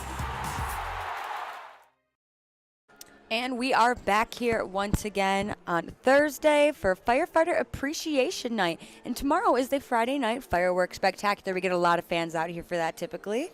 Yeah, Fridays have been bumping all year. Just packed crowds, which, you know, I started with the league in 2020, which was obviously the COVID year, we call it. You know, of course, COVID affected really a couple of seasons, but the big COVID year where we could only have crowds of 100 people by law, and obviously seeing the packed crowds that we've had for much of this year is certainly a breath of fresh air compared to where we started. Yes, it's extremely refreshing. I am one of those people, I need to feed off other people. I love being around others, and it is so difficult. It was extremely difficult being at home all the time, not being able to be around everybody. I think it gave me a teensy bit of social awkwardness at one point, but I think that goes along to everybody else as well. Right. Yeah, it's tough to picture now, but Jeremy, Otto, and I broadcast most of those games together in that 2020 season, and for a while, for social distancing reasons, we were actually sitting in the stands doing the broadcast. Yeah, it was pretty wild, just sitting out there in the regular stands, calling the game with wires and equipment all around us. It was a little bit of a scene, but that was 2020 for you. Interesting. Well, Dan has actually brought quite a few color commentary games here at the USPBL. This is number 71 for me in the USPBL. Yep. This is number 1 play-by-play for me. I've only ever done, this is my second one I've only ever done. This you did is not. You were on color though, right? Yes, I was. This is not how many you have? How many? One. Just one on one color? Before this. Okay. I'm actually an intern here at USPBL. Oh, that is foul ball. Just barely foul. Yes, I'm actually an intern here at USPBL, and sometimes I do camera, I'll do some in-arena hosting, which I thoroughly enjoy, and this has been new. It's been an adjustment. The first game was definitely a struggle for me. In the beginning, sometimes I don't exactly know what to say, but Dan is helping me out here, which is fantastic. Well, don't feel bad about it. First of all, minor league baseball is all about getting experience for everybody, not just for the players. It's for everybody. I often said if I could start my baseball career over again, as far as the front office side of my baseball career goes, I would have started in the minor leagues, just because I think it exposes you to more things. You take part in everything when you're working in the minor leagues. You're not just doing one task like is normally the case in the major leagues. If you're working for a minor league club, you're selling tickets, you're slinging hot dogs, you're pulling the tarp on the field, you're wiping down seats, you're wiping tables, and it's true of everybody in the entire office. You'll see the owner, Andy Appleby, out there picking up trash. You'll see the president of the league, Dana Schmidt, wiping down picnic tables. That's how it is in minor league sports, and I think it's a great way to start. No matter what your dream is, it's a great place to start. Most definitely, and I just think that I love that the feel here is everybody always, Dana always says, there's nothing that isn't your job. Right, I do think that's really important, because I think that it teaches you to still be a team player. A lot of people forget that sometimes when Sure. they move up in certain positions. Oh, yeah. And Elijah Brown will take the walk down to first base right now. And, when it comes to the big-time sports, major leagues, a lot of times they'll tell you the opposite of that. The message is more stay in your lane, when you get to some of the big league type positions. And, of course, there's exceptions to every rule. But if say your job is to sell season tickets for the Detroit Tigers, just as an example, they're not going to want you sitting in on player acquisition meetings. That's not. Yes. That's not. Not only is it not part of the job, it's not permitted. Mhm. But in minor leagues, you get involved in all that stuff. You hear about the finance. You hear about the player acquisitions. You'll hear about the food and beverage operation, and it doesn't really matter what your main job is. It's all just part of the effort. For sure. All right, here's the 1-0. Ball gets away a little bit. Houston Parker seemed quite calm about that. I would have been a little jittery right there. He's got a good presence at the plate. Yes. Remains calm. Kind of a wider type stance, which gives you good balance, a good base. 2-0. Base hit up the right side. McFadden gets that one in fast, just over the cut. Cameron Collette will stop that over at third base. And we got JJ over there picking up our bats. Yeah, there we go. Everybody got a good look at JJ there. Yes, JJ, our field general, sponsored by Michigan First Credit Union, is always out here ready to pick up the bats, pick out his sweetheart of the game, and, of course, get some pets from our fans. He's a performer, JJ. He at his core, he knows what he's here to do. Oh, I think he does. I think he knew he was born for this position, actually. Literally. Yes, for sure. Tanner Thomas comes up to bat now. Runners on first and second. No one out.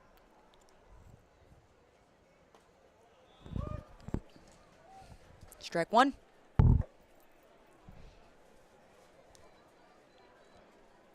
Beavers up by 1 at the moment. Let's see what the Mammoths can do in this position. Got no outs. Let's see if we can get someone in.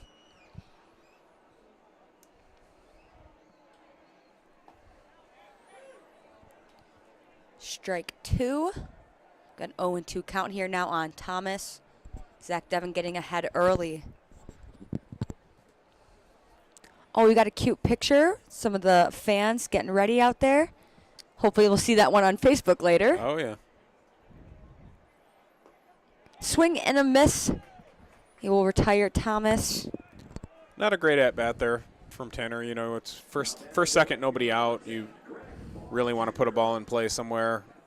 A lot of the old school baseball people will say, why don't you bunt in that situation? You're down by a run, you got first, second, nobody out. Of course, in softball, bunting is pretty prevalent. We bunt a lot in softball. Yeah. And people sometimes laugh at me when I say that because I love bunting. Right. I'm a huge advocate for it, actually. I know a lot of people are typically not a huge fan of it, but if you're advancing the runner, I see that as just as important as getting your bat on the ball. And now, Elijah Brown will make a steal at third base. Now there's our answer. So, the average person may ask, why didn't you bunt there? Well, if you got two base runners that can steal, you really don't need to sacrifice an out. Exactly. Now we got runners on second and third. Greg Vaughn Jr. up to bat, batting 176 on the season.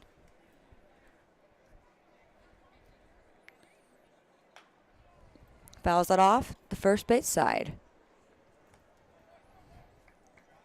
Vaughn's got a tendency to stay within the strike zone.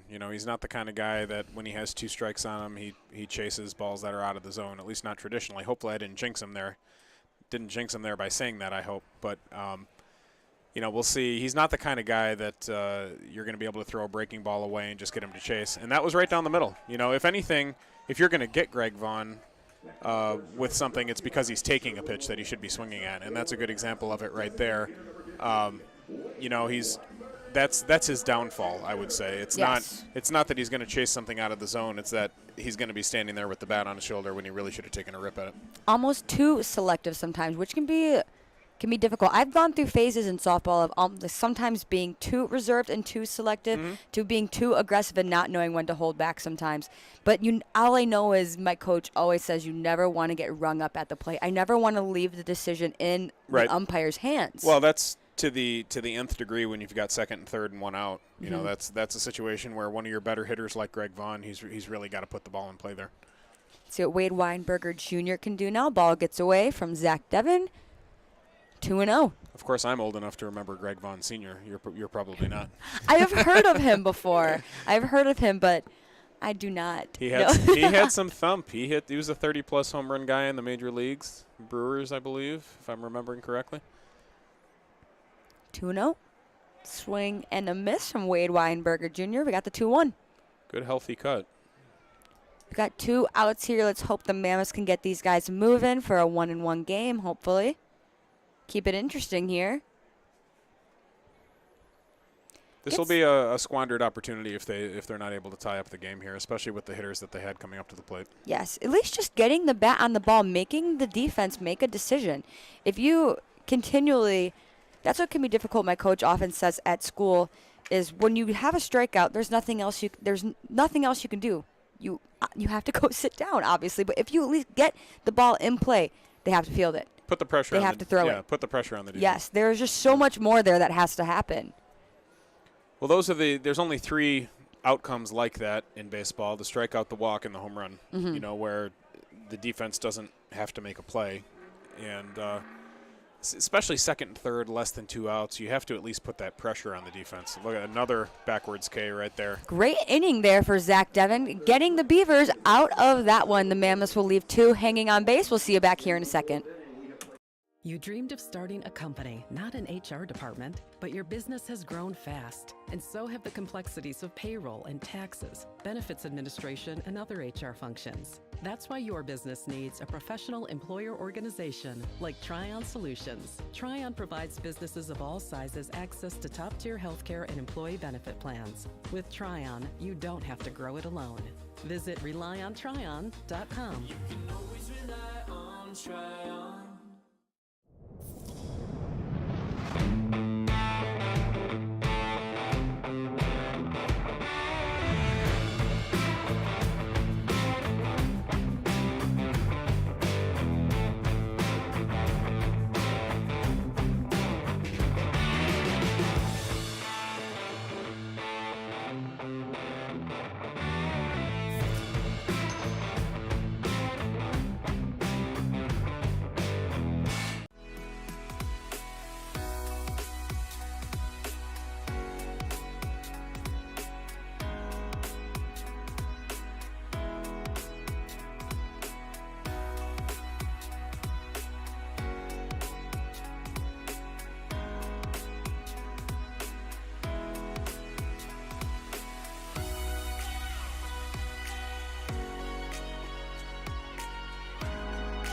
Throughout your life, from big moments to ones well-earned, we're your financial guardian angel. Alliance Catholic Credit Union.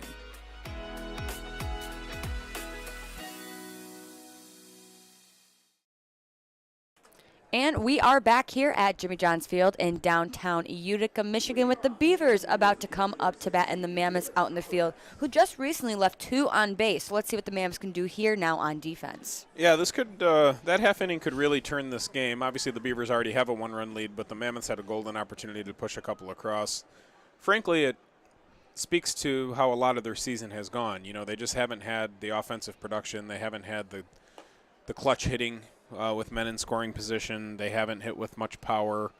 But you've got a situation like that where really the heart of your order coming to the plate and to go down without a ball put in play there, that's really you just can't have a half inning like that. No. Fouls that one back. Well, it can be difficult too if you're on the coaching staff and you're looking back at all the stats and you look how many sometimes runners left on base. That can be one of the most painful ones to look at. It can, but I think it hurts much worse when it's the result of strikeouts, you know, not when it's a great defensive play or you get somebody thrown out at home or something like that. You can live with those kind of things, putting pressure on the defense and the defense comes through, but especially a called third strike, which 2 of them. 2 in a row, you know, from guys who have pop in their bat, that's a tough one to take. Yes, for sure. Now we got Abaret again up to bat. We're 2-1 right now. Ledbetter once again out on the mound. Well, Kara, I know you don't care, but I have more bad news. Is Central Michigan down once again? 23-7. where it's getting off the rails a little bit. Hurts my heart. And we don't even have the ball right now, so I don't have a great feeling. No, that's okay. Maybe we'll get him next time. We'll see. At least my shoes look good. Yes. Oh, well, that's a personal thing. So you don't like my yellow shoes, you're telling me? I didn't say that. It's just, I'm used to red, white, and blue, man. All right. All right. Anyone can do red, white, and blue, but maroon and gold, that's that's Central Michigan. It's only worked by a special kind. Swing and a miss. He will retire Abaret there. Got J.D. Stubbs now coming up over at first base for the Beavers today. Had a walk earlier on the day, batting .247 on the season with 23 hits, only 6 walks. Yeah, he likes to swing the bat.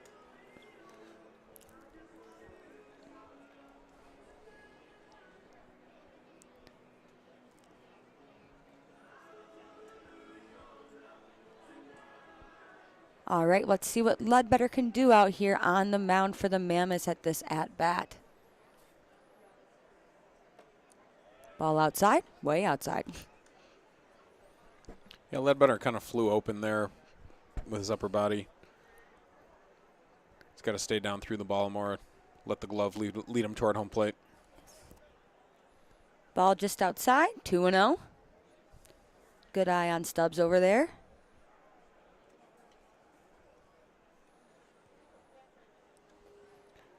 The only left-handed stick in this lineup, Stubbs. A very heavily right-handed team, the Beavers are. Very different from our Mammoths, as you had mentioned earlier. Yep. Mammoths, very, very well-balanced lineup from a righty-lefty standpoint. The Hoppers are that way as well. Yes, Mammoths have 5 left-handed batters in the lineup today. Yep. Same is true of the Hoppers, depending on who's in the lineup, of course, but I think their most common lineup also has 5 lefties. If you take a look, you can see J.D. Stubbs taking his walk down to first base. Now, here comes up Eric Ramirez. 2 walks on the day for Stubbs, someone who doesn't traditionally walk a ton. But yes, interesting. Ramirez coming up to bat now, the shortstop for the Beavers today. Let's see what he can do with the runner on first. Let's see if the Beavers can take advantage of their runners on today. I like those high socks. I do too. I always find it interesting seeing the way they wear their different pants. Ledbetter goes down. 2. Twist that for a double play. Pitcher's best friend, 4-6-3. And the Mammoths will retire that inning with Ledbetter going down for a quick second, but just a chance to get right back up and run back right to that dugout. We'll see you guys soon for Mammoths offense.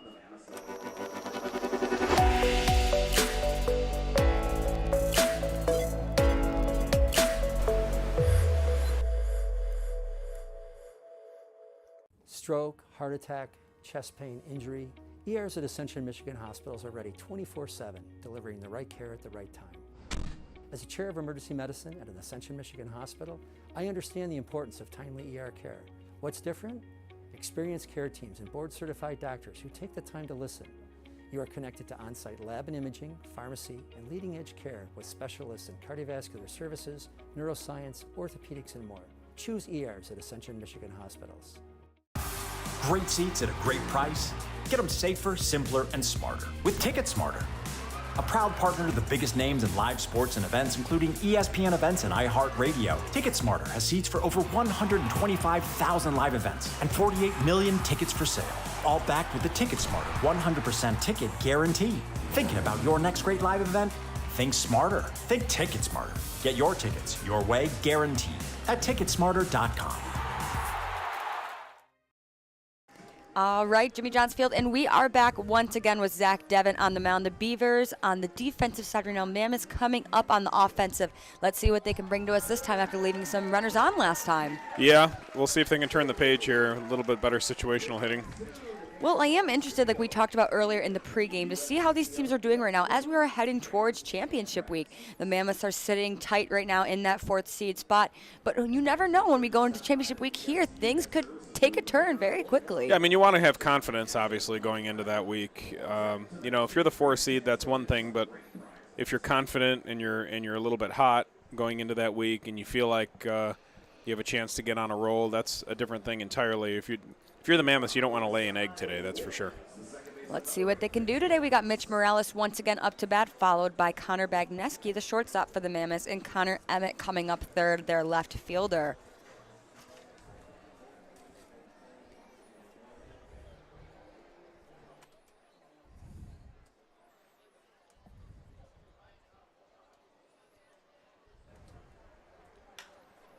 Mitch Morales takes the one out to center. And Ramirez will drop back and make the catch. We got one down. No, another early swing. Yes. A good swing, though, once again by Mitch Morales. Unfortunate, great swing. Not the turnout you want, but yeah, he seems to have a certain approach, like he's looking for a certain pitch. When it's 0-0, if he gets it, he goes for it. That kind of a thing. Just doesn't have anything to show for it on that. But like you said earlier, he comes up to the plate calm, cool, and collected, and I envy that because I got to say I cannot always do that. I come up a little shaken up sometimes, I can't lie. Well, maybe you're just high energy. I would say I'm high energy and a little too anxious, though, sometimes. It's that focused energy that you want. Yes. I just say I'm just excited. Right. Can't help it. Ball low. 2-0. I actually, in high school, I played basketball and volleyball along with softball as well. And I remember always telling my one coach who coached me in 2 sports, every game I'd say, Coach Will, I'm nervous. I'm so nervous. And he would just say, it just means you care. If you weren't nervous, then maybe that's the day you should stop playing. That's true. I think those butterflies can keep you sharp. Mm-hmm. I think it can give you energy. I think that there's a little bit of extra competitive strength that you have once you get into that game situation. Yes, but it's about finding the balance. So, somehow the ball always travels further. When you hit it really good in a game, it goes further than when you hit it really good in practice. There's something about that extra juice that you have on a game day. Definitely, it's different. But we are 2-2 here now with Bagneski up to bat. We got one out on the inning. Top of 5. Grounder to second base, takes a weird hop. Fenley will make the play. That came hot off the lip there. Yes, it did. Got 2 down. Connor Emmett walks up to the plate.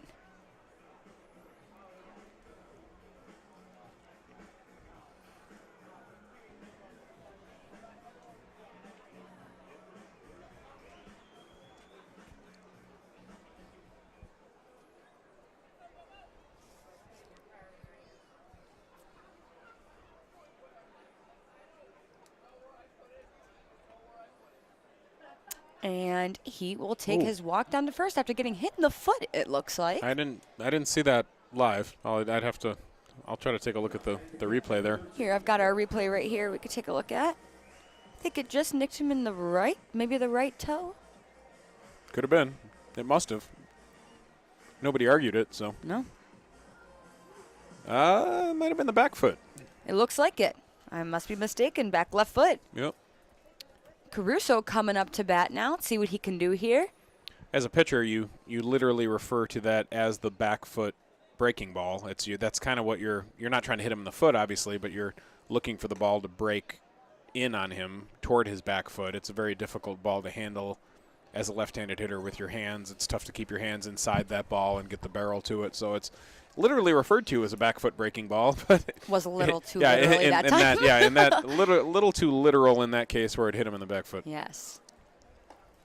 Leaves that hanging high. We are 2-0 right now. Connor Emmett once again, first base occupied by him.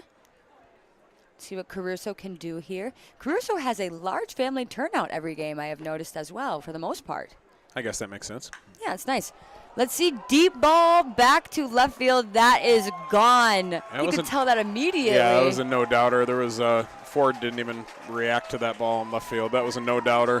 One hopper off the Chevy Pavilion, and the folks at the picnic table out there got a free souvenir. For sure. We saw a little bit of a bat flip there from Caruso, and now we see him coming in home with a 2-run homer. He got it, and the folks from Sterling Heights are excited today. Yes, good day. It's a good day for the Mammoths now that Nick Caruso is back.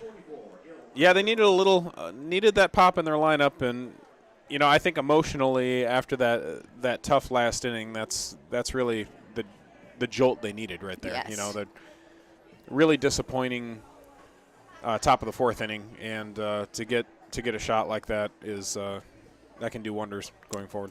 Well, we see the Beavers going out to the mound now, trying to get Zach Devin to maybe take a breath. There is some action over there in the Beavers bullpen, though. This could be to settle their pitcher down, but it could be to buy the bullpen a little time to get ready too. And umpire Sal Giacomantonio going out there saying that's enough. Speed this thing along. With Elijah Brown now coming up to bat. And the base is now cleared for the Mammoths. Makes up for that inning where they left some of the players on. We've got him back in the game now.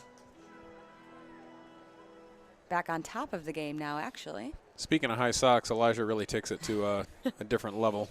This is an interesting look. I've started to see this recently in above, baseball. Above the knees is a little bit more of a recent trend. Yes. I don't know if I'm personally quite into that one yet, but that's okay. It might take me some time as well. Yep. They look like biker shorts to me when they're like that. Right.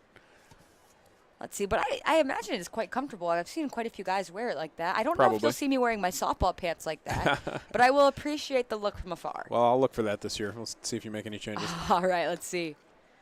Maybe I'll wear them to practice like that sometime this week. See if I like it. Yeah. If it turns out well, I'm going to be wearing them like that every day. Right. And I'm going to take back everything I just said. Whatever works. Whatever works. All right, we are 2-0 right now. Elijah Brown. Zach Devin throws the pitch. Gets away outside. 3-0. He's a little more narrow in his stance. The risk there when you start with your feet close together is that you might overstride and get a little bit out front. Obviously, not a problem for him considering the numbers he put up this year. He's got some more movement, too. Some people stay very still in that box, but if you notice his hand, it seems like a timing mechanism. Yeah, trigger. I used to do that in high school, and I had to stop. I wasn't always getting my hands through to the ball fast enough. Yep. 3-1? I think a mistake that a lot of hitters make is the load always at the same time regardless of who's pitching. And that can be a mistake from a timing standpoint also. You know, obviously every pitcher's got a different arsenal. They all have a different velocity. You know, some are more heavy on their fastball, whereas others are more of a soft tossing variety, and that's the kind of thing that you have to watch when you're in the dugout, when you're on deck. You know, when am I going to start my load on this guy to be on time?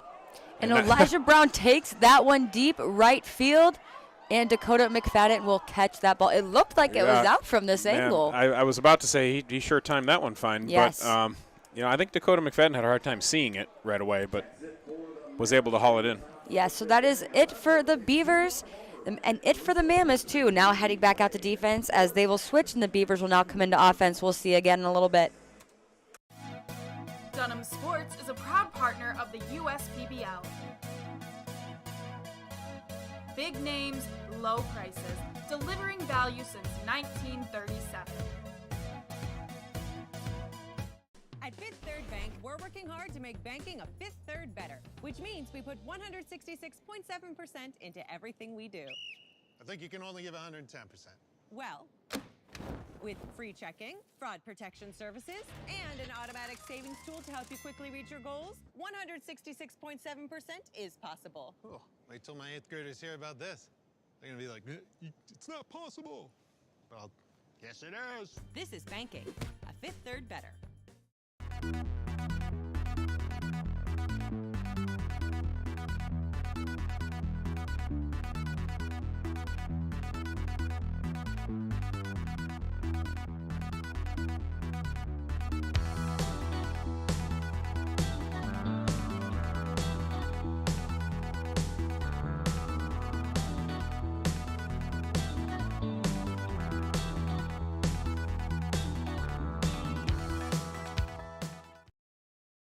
And we are back here with the Mammoths now on defense, Beavers on offense here after a big 2-run home run from the catcher from the Mammoths, Nick Caruso, last inning. Yeah, he stung that ball to the delight of the local fans.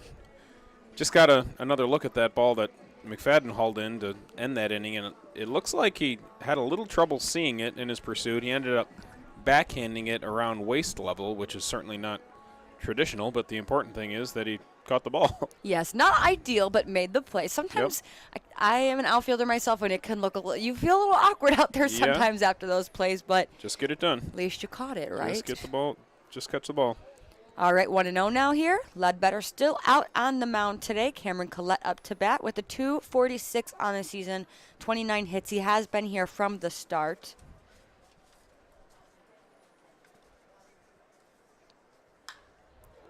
Line drive out to left field. And Connor Emmett will make the catch. First out of the inning. Next up, the left fielder number 3, Travius Ford.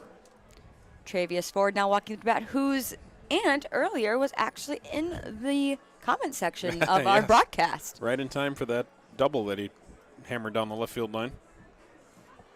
He sure gets around the bases well. It's a pleasure to watch him run. He's a spark plug at the top of this order. It looks like we have Travis's grandma also in the chat today, Sandra Bishop, who's next to her name, but does say Travis's grandma. Let's go Beavers. Great to see you out here, Sandra. There we go. Travius 255 on the season. Takes a ball inside. 1-1. Of course, doubles are nice, but I wouldn't mind seeing him on first base just to see that battle between pitcher and runner, seeing if he can swipe second base, which is certainly his forte. I do often wonder, too, now. I wonder, fouls that ball up. A lot of room over there. A lot of room. And Elijah Brown will make that catch. We got 2 down. But I do often wonder if Travius Ford had been here and not been out for some amount of the season, what his steal number would be right now. Yeah. It'd be interesting to see what he does in a full season. Yes. Luke Fenley steps up. Elijah Brown made a nice play over there. That was a long way to run for a foul ball, and his catcher, Nick Caruso, did a nice job getting over there just to communicate with him, letting him know he had more room, that he wasn't running into the fence just yet. Like earlier. Right. Like we saw Dan. Yep. That ball could roll back. I guess that may have hit his foot or something. I didn't see where that ball originally hit, but you could tell it was going to roll back fair. Not quite sure, but it looks like Fenley will still stay up to bat now. 0-1. Mammoths up 2-1 right now, bottom 5. Luke Fenley is 0-2 today, so I think he's due up. Let's see what he can do for us. Good take, 1-1.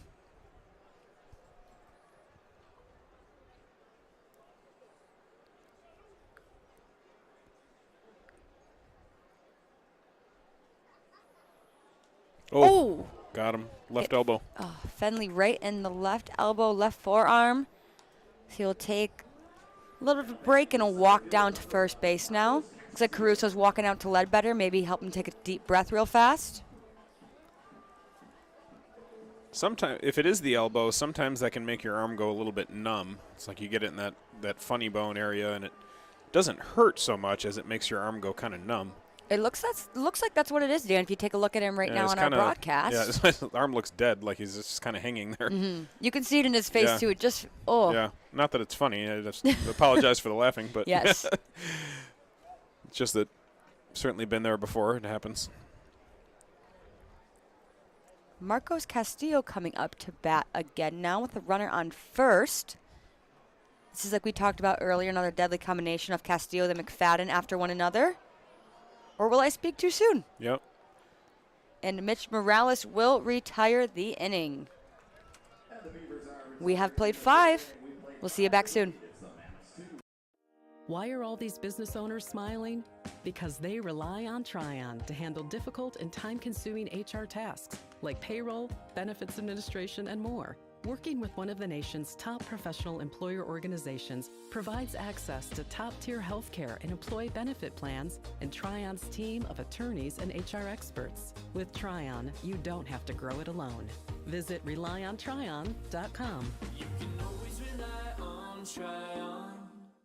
One thing that makes Detroit Mercy unique and different from other universities is that the faculty truly care about you and they're always there to help. Whether it's asking questions after class or going into the office hours, they're always there to lend a hand and really make you feel at home. People are here to work together, and whether like you have a question or you're discussing topics within the class, you can go up to your professor and they know your name. They're just willing to help you become a better overall student. Detroit Mercy. Build a boundless future. And we are back once again here at Jimmy John's Field, top of 6 today. And if you were just watching our commercials, I think we just saw a Detroit Mercy commercial, Dan. Yeah, I'll have to talk about CMU becoming a sponsor here. I guess we're a little behind in that regard. Well, CMU did have a CMU night here, That's so true. don't be taking too much of our That's thunder, true. okay? We did the alumni club also came out for outing in the patio area, so I'm not taking it too hard. Zach Devon still out on the mound today. Well, there's the Ferris State sign over there. Right. Ferris State has their own sign out. True. I'm going to go put a Detroit Mercy one up soon. Speaking of another school that does not have a varsity baseball team anymore, unfortunately. Interesting. And they do have a softball team. Right. So the last time, I was meaning to tell you this, the last time that UDM played at CMU in baseball, it was a very rainy day, around, I want to say 2001 or 2, and the president of UDM, who I believe was would it be a priest or something of that nature? Does that make sense? They used to be. Yeah, they used to almost always be. Okay, Not so the most two recent ones. It was, like I said, it was a bad day, a lot of rain, and I guess he requested to move into the press box and was denied. Interesting. Yeah, which is a little surprising to me. That maybe they didn't know who he was or didn't know he was an official of the school or president of the school. But whoever was up there didn't allow him into the press box. And long story short, UDM never played CMU again after that day. Interesting. Yeah, so a little bit of there was a grudge held, I guess, and that was the last baseball game between UDM and CMU. And right there, that will be swing and a miss, strike 3, and they will retire him at first base. We got one down. Well, you know what, Dan? I'm not holding it against you guys. I will let it go for Detroit Mercy. Well, it certainly wasn't me. It certainly wasn't me personally that made that decision. I would have let the father into the press box, certainly. Poor guy. Well, now we have Tanner Thomas coming up to bat. Again, let's see what he can do here for us today. He is due. He is 0-2 at the moment. Batting .202 on the season right now.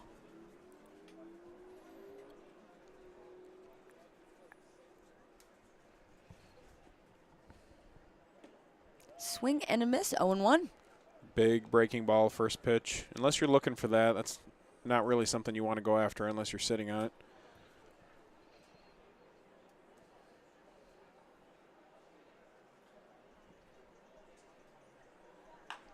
Another one. Foul ball up the first base side. We're 0-2 once again on Tanner Thomas. He was in the same position last time. Takes the helmet off, takes a deep breath. Got a battle up there, like I mentioned previously. I think you really want to start your load a little bit later, see the ball late, think about going the other way.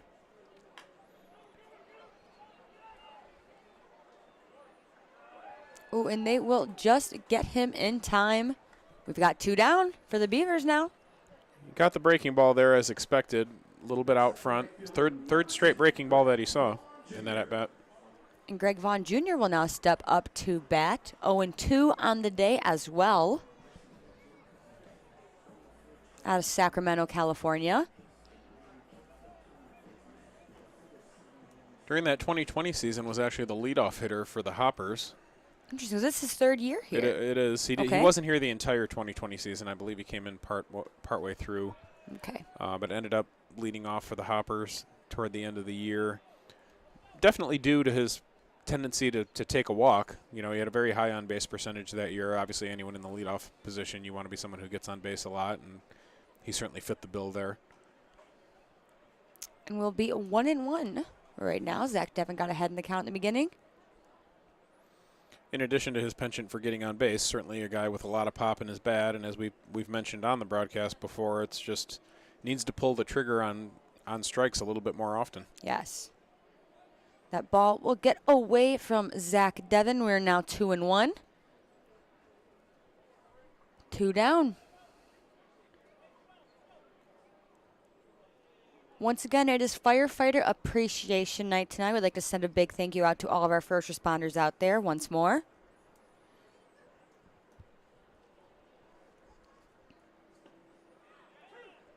Another strike taking there. There's just such a disparity between Vaughn's batting average, which is 176 right now compared to his on-base percentage, which is nearly 390. I mean, Wow. just an incredible spread. Obviously, a lot of his productivity is with the walk at this point.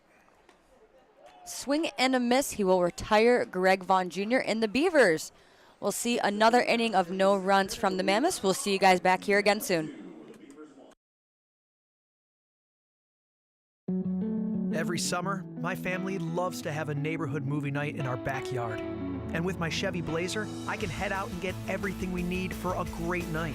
It has plenty of room for picking up friends, and the available hands-free liftgate is perfect for loading unhandy supplies. You know, it may be movie night, but my Blazer is the main attraction wherever I go. Lease a 2022 Blazer 2LT for just $239 a month for 24 months. Put it in D and see why Chevy drives the Motor City. Check your checking. If your account doesn't get you pumped, amped, or geeked, make the switch to Genius Checking from Genesis Credit Union. It's just genius.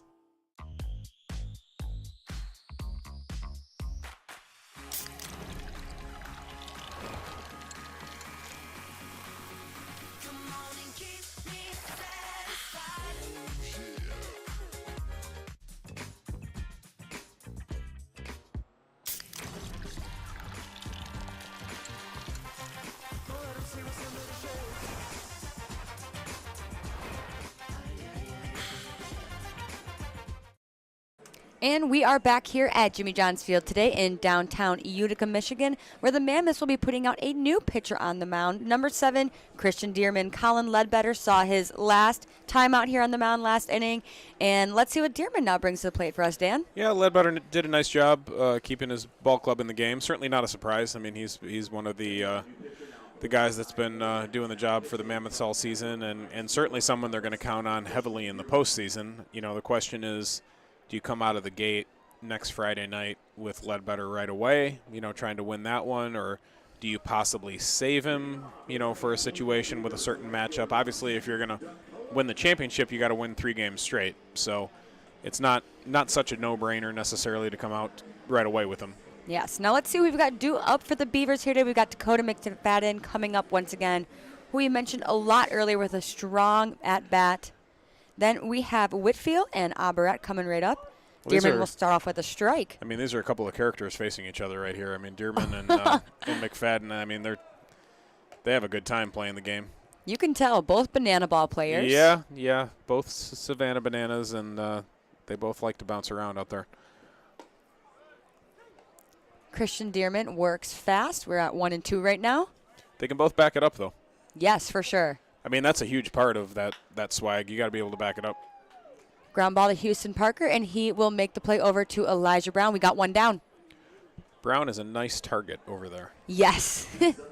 I noticed earlier a couple games ago he had some trouble picking some balls out of the dirt, but he seems to be getting better at that as the season has gone on. I mean, the picking balls part's going to be a little bit tougher when you've got the long limbs. But, you know, again, a nice target, and he looks very limber in general over there. Well, he has to be if he has that many steals on a season, correct? Sure. Yes. Absolutely.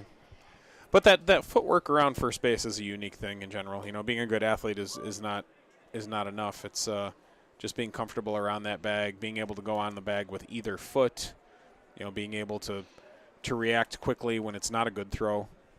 Well, I've never been quite tall enough to be a first baseman. You and I both. I've never been able to reach over 5'3", so I've never really had to step over there before. Right. We're 1-2 right now. Eric Whitfield up to bat. Ball just outside, 2-2.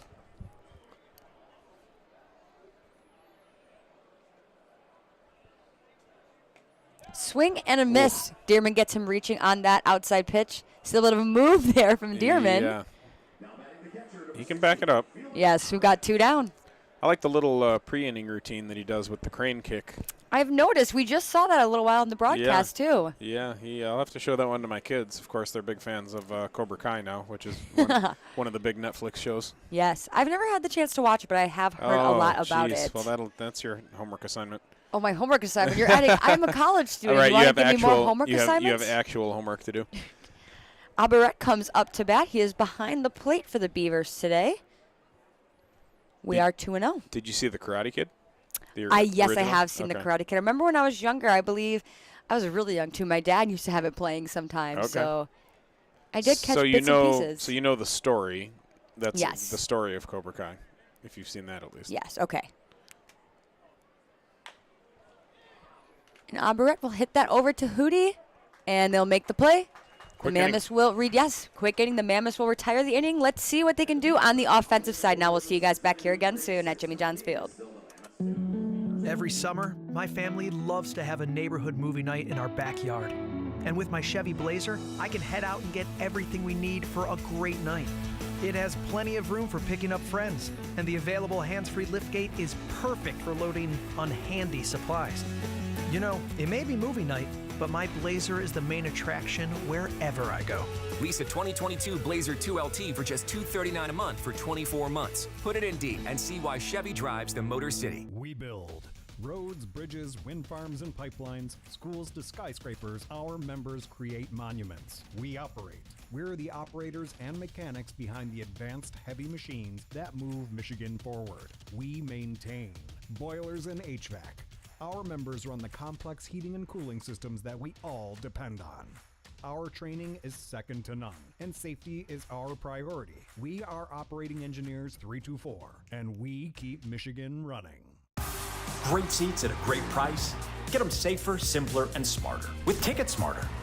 A proud partner to the biggest names in live sports and events, including ESPN events and iHeartRadio. TicketSmarter has seats for over 125,000 live events and 48 million tickets for sale. All backed with the TicketSmarter 100% ticket guarantee. Thinking about your next great live event? Think smarter. Think TicketSmarter. Get your tickets your way, guaranteed, at TicketSmarter.com. And we are back with the Beavers on the defensive side this time. We got a new pitcher out here today. Zach Blankenship will be coming in for Zach Devin now. Yeah, it looks like both managers kind of had the same idea with regard to how long they wanted to let their pitchers go. You know, you're not going to overextend your starters at this point with the playoffs coming up next week. Certainly don't want to risk anyone getting hurt at any point, but, you know, especially right before the postseason here. Well, I am quite curious, too. Going into championship week, I do believe the Mammoths, from what I've seen, will lead off with Colin Ledbetter. But I'm interested to see what the Beavers will do because I know they have Austin Shea as well as Zach Devin. The difference with Austin Shea is him trying to find that consistency, as we've talked about several times this season. So I wonder what their thought process will be as we're stepping into that championship week. And could it depend on their opponent? You know, they're going to be waiting for that Saturday game. I'm sure they'll be here, or at least watching our broadcast, you know, scouting the Hoppers Mammoths game. And, you know, like I mentioned earlier, the Hoppers have a lot of left-handed hitters. So, you know, does that play into your decision with your pitching, what you want to do, you know, compared to if you get to the finals and you're facing the Unicorns? You know, I don't think any of these managers are going to be satisfied just winning one postseason game. You know, you want to set yourself up with some type of a strategy where you could potentially win that championship. First pitch from Blankenship will be a ball low in the dirt. We're 1-0. Blankenship, with regard to his arsenal, pretty heavy on his fastball, throws it about 65% of the time. Average velocity of right around 90 miles per hour with it, so it's a, you know, pretty good fastball. That one in on the hands, awfully tough to handle. Those ones can be quite tough sometimes, especially, well, he was working early that he went for that pitch, especially if I am in, let's say, a 2-strike count now and that's coming in. I would definitely be going for that pitch, but especially with no strikes on right now, I don't know if that's the one I'd be looking for to swing at first. I think he was just trying to cheat a little. You know, when you're facing someone with that much velocity, you know you have to pull the trigger early. And, gotcha. You know, that's the best part, really, of having velocity as a pitcher is you know that the hitter's got to make up his mind a little bit sooner, and it does result in them swinging at pitches that are not ideal at times. We are 2-1 here now. Oh, he's trying to throw him in, that's for sure. That, you know, I don't know if that's the book on Weinberger, so to speak, but he's definitely trying to throw the fastball in. And we're 2-2. They'll go out down as a foul ball. The interesting thing about his four-seam fastball is that it doesn't really produce a lot of swings and misses, you know, despite being a plus from a velocity standpoint. It might be because he throws it so often. You know, when when you throw a pitch as often as he does, it will result in less swings and misses, although we get one there. I was right on time with that comment. And we have a fan in the stands today with a Utica Fire Rescue shirt once again. Firefighter Appreciation Night brought to you by Belfor Restoration. Thank you so much out to our first responders once again. And we'll step up to the bat is Mitch Morales now. We got one out. His pattern's been swinging early in the count today. We'll see if he looks for that good hard 90-mile-an-hour fastball, and if he gets it in the zone, if he pulls the trigger again. Well, like we've talked about, he's had some great hacks. It's just been getting hit right to the defense. Yep. See what he can do now. He takes the first strike, 0-1. Yeah, they started him with a curveball that time, which, strategically makes sense. If he's someone who's been swinging early in the count, makes sense to try to start him with a breaking ball. Blankenship with the 0-1. Another one. Just outside. Backdoor curve, tried to catch the outside corner, just missed. Not by much. Mitch Morales, another late add-on to our season this year. Maybe been here about a month and a half. Yep. Another guy with the rolled-up pants like you had talked about earlier. That's are those the old school kind of stirrups too? It looks like. Might be. Yeah. See, deep out center, and Marcos Castillo will make the catch. We've got 2 down now. Connor Bagneski walking up to the plate. Connor Bagneski, 167 average on the season with 15 hits. He is 0-2 today, so let's see what he'll bring to the table this time. I feel like high socks is pretty standard in softball. Is that right? Is that accurate? Yes. We usually pretty much always, most girls wear their pants like just below their knees. I know Davenport University wears like the long baseball pants like Bagneski has on right now, but it is quite rare to see. Where is the bunt you talked about? Where's the bunt? We talked about this earlier, yes. Attempt anyway. We've seen maybe 2 bunts here so far on the year, at least from what I've seen, I believe. I'm sure there's probably been more than that, but yeah, if you're casually, observing a game here, it's not something that'll come up a lot. Obviously, you're usually running around the park doing your hosting, and I'm running around the park doing more sales-related things. But yeah, we don't notice a lot of bunts on a regular basis. Yes. And Ramirez makes a great play and will retire the inning. We'll see Blankenship again in a second, and we'll see the Beavers up again on the offense. We'll see you soon.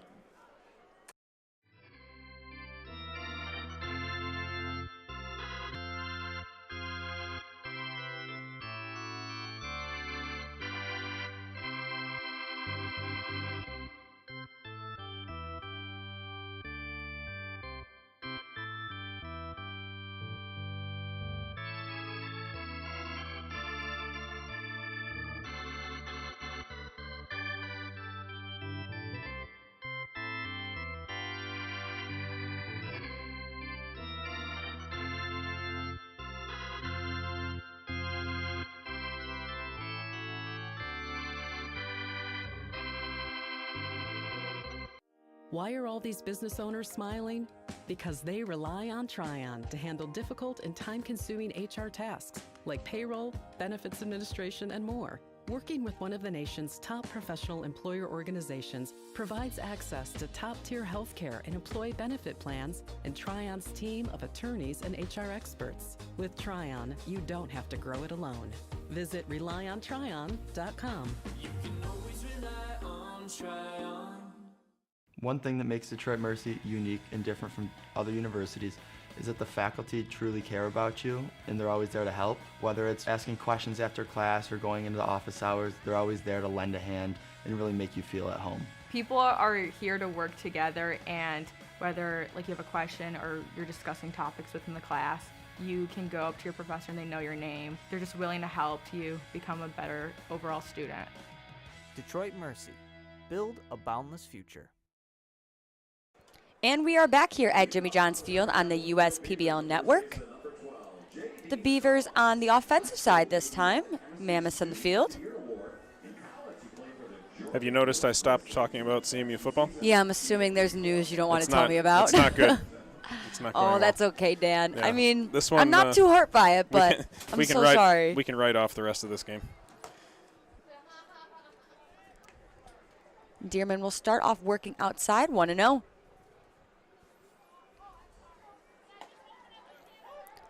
There's a strike, outside corner, 1-1. That's a tough spot with that ball tailing away right on the black. He works fast. Yes, Dearman does. he does. Yes, he does. Get the ball and go. No fooling around. Well, that just leaves, first of all, no time for the batter to have to think. Right. No time for the pitcher to think. But honestly, if I'm a pitcher, I don't want to think too much. I want to be working with what I've known my whole life. Sure. Play the game you love. Sometimes there's too much thinking in this sport with how slow it can work sometimes. There is. You don't want to be out of breath out there, though, either. True, but he must be quite used to it. Yeah. He must not have that problem. 2-2. I like that attitude in reliever, just confident, loose. He's having a good time. The moment doesn't get the best of him, and that's a nasty breaking ball that he just got a swing and miss on. Swing and a miss. That's the first out. J.D. Stubbs will retire. Now coming up, the shortstop, Eric Ramirez. Ramirez hit into the 4-6-3 double play to end the inning last time he was at the dish. Seeing some folks walking around with balloon animals today. Yes, I believe those are from our friends at Fairy Tale Entertainment. They're always here. Sometimes when I'm hosting in the arena, they will give me a little flower to put on my microphone. So I'm quite good friends with the balloon people at Fairy Tale Entertainment. Nice. There's always something going on here at Jimmy John's Field. Always. Wiffle ball field, fast pitch. You ever take any hacks on that wiffle ball field? I've have a couple home runs on that wiffle ball field. Okay. Couple of interns beginning of the year, we'd go out there and play. Okay. High fly ball.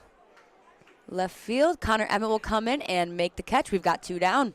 That was a major league fly ball. That got up. Yes, it did. Cameron Collette stepping up to the plate with 246 on this season, 29 hits. 0-2 today, so he's looking for something now. Let's see what he can bring for us.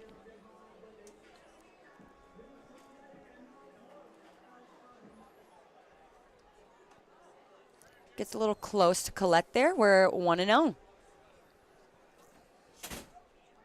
Yeah, Dearman got his fingers a little bit on the side of that ball, just lost it.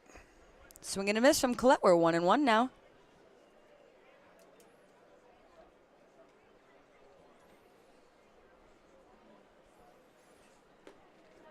Ooh. Got Collette on that one. We are 1-2. That's really the toughest slider for a hitter, that one that looks like it's out of the hand. It looks like a fastball in the outside corner. And that'll drop in between the shortstop and left field for a base hit. Collette ends up on first. We got 2 down. Dearman may have gone to the well one too many times there with the slider, just back-to-backing the same pitch in the same location, and just didn't get away with it the second time. Travius Ford will step up to the plate once again with a lot of family in the chat today. Love it. He's an exciting athlete to watch, family or not. Comes a little closer, Travius Ford. That's the 1-0. Cameron Collette over there on first base right now. 2 down for the Beavers. That ball will get away from Caruso, and Collette will advance to second base.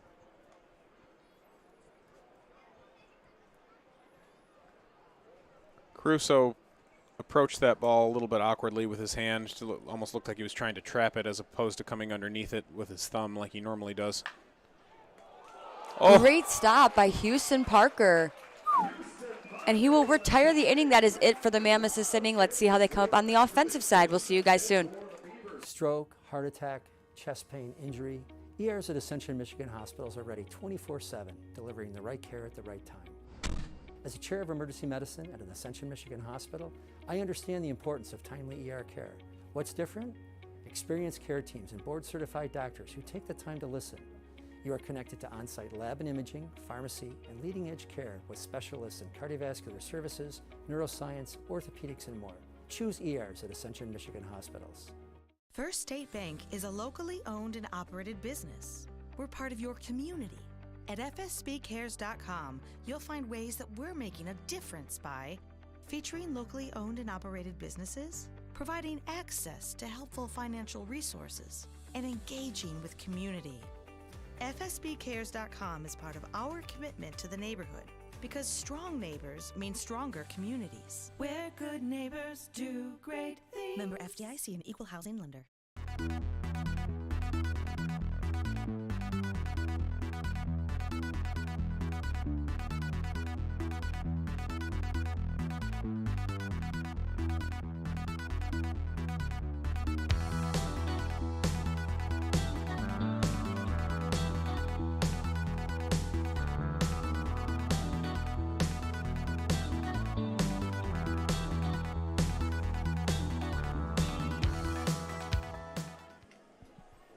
And we are back here on the USPBL Network here at Jimmy John's Field in downtown Utica, Michigan. If you're just joining us again, I'm Carol Wolfbauer here with Dan Griesbaum Jr., bringing you the call tonight. Beautiful night. Hard to believe the summer's almost over. It always flies by, though, doesn't it? Once we hit September, it just doesn't feel like summer here to me anymore. I know it's still warm out, but it just clicks differently. It makes that little switch into football starting, school is starting. You see your pumpkin spice latte at Starbucks. Gosh. It's just don't get me started on the pumpkin stuff. I like pumpkins, pumpkin flavored stuff. Right. I can eat pumpkin pie, but the rest of it's a little too much for me. I think it's because you're in college. The working women of the world seem to be walking around with 1 million pumpkin spice lattes in October. As far as I can tell, it's quite the popular trend. I'm also not a coffee drinker. Okay. So I didn't get into it until after college either. Yes, that's what a lot of people tell me is once I graduate, I'm going to be addicted to it. So we'll see where it takes me. Well, you make that little not that you're not busy, because there are certainly plenty of reasons for you to be busy in college, being on a team and also working and going to class and all those different types of things. But once you get into an everyday job, all of a sudden you're working at least 9 to 5. It's straight. There's no more naps in the middle of the day. It's a different kind of rhythm to your day. Well, that ball will get underneath Colette's glove, and Connor Emmett will advance to first for a base hit. Nick Caruso coming up to bat now. With that home run earlier, 2 RBIs on the day right now. The big knock of the day, certainly. He's got his leadoff hitter on. This is a chance for the Mammoths to really extend their lead. Top the 8th, runner on first. Let's see what Caruso can do now. And let's see how he's approached by the Beavers too. Do they go more breaking ball here? Do they try to stay away from him a little bit more? Looks like both. Breaking ball away. Ball gets in the dirt. That's 1-0. I know Caruso too played at Youngstown State. They are in my league at school. Oh, is that right? Okay. I always forget. Is that the Horizon? Yes, we're in the Horizon League. Okay. Yes. I feel like it covers a lot of geographic territory, the Horizon League. It is mostly Midwest, I would say. It pretty much is all Midwest for the most part. I mean, we make a couple trips to, like, a little bit farther. We go to Ohio, Indiana. We do go out to Green Bay. It's our biggest drive, almost 10 hours. Yeah, that's a haul. Yeah. Going around Lake Michigan, that's a haul. Send that ball to Ramirez. They'll twist it. Oh. And the ball will go over Stubbs' head. Caruso will go back to first. We got the out at second. We got one down. Nice job by the catcher backing that up as he's supposed to, but that was a tailor-made 6-4-3 double play ball. And that's not one you want to throw away. Once again, that's why they would not put us over there. That's all right. Yeah, he had a bigger target than if you or I were there. Yeah. Got Elijah Brown stepping up to the plate once again. Blankenship still on the mound. We got one down. And you've got one of the more productive hitters in the lineup at the plate now. You really wanted to get that double play when you had the opportunity. Yes. Ball will get away, stay in front of Abaret. It's a good take there by Elijah. We're 1-0.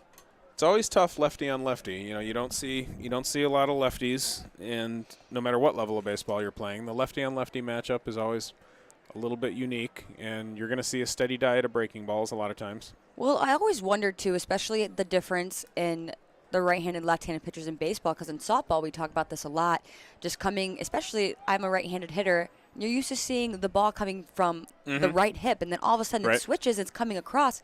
It's a total different ball game sometimes for me at that point when I step up to the plate. I can't track her arm as much. Sometimes I miss, like, sometimes you can see a little bit of a grip on the ball, and I can't get it as well. Is it considered a pitcher advantage to be righty on righty or lefty on lefty, or not so much in softball? I would say that I think pitchers have an advantage being left-handed in general. Okay. I would argue that. Just because the rarity of it? Yes, and two, lots of times their curveball can get away from us more. Okay. I caught sometimes my freshman year, and trying to catch a curveball off a left-handed pitcher was actually one of the most painful things. So does it? I assume does the curveball from a lefty pitcher come in toward a right-handed hitter? Yes. Okay. Yes. It's like, because we have the screwball for the right-handed pitcher. Yeah, It's almost like their screwball on a right-handed hitter. Right. Yes. So, yeah, it's a little different dynamic in general in softball. You know, the rise ball, the drop.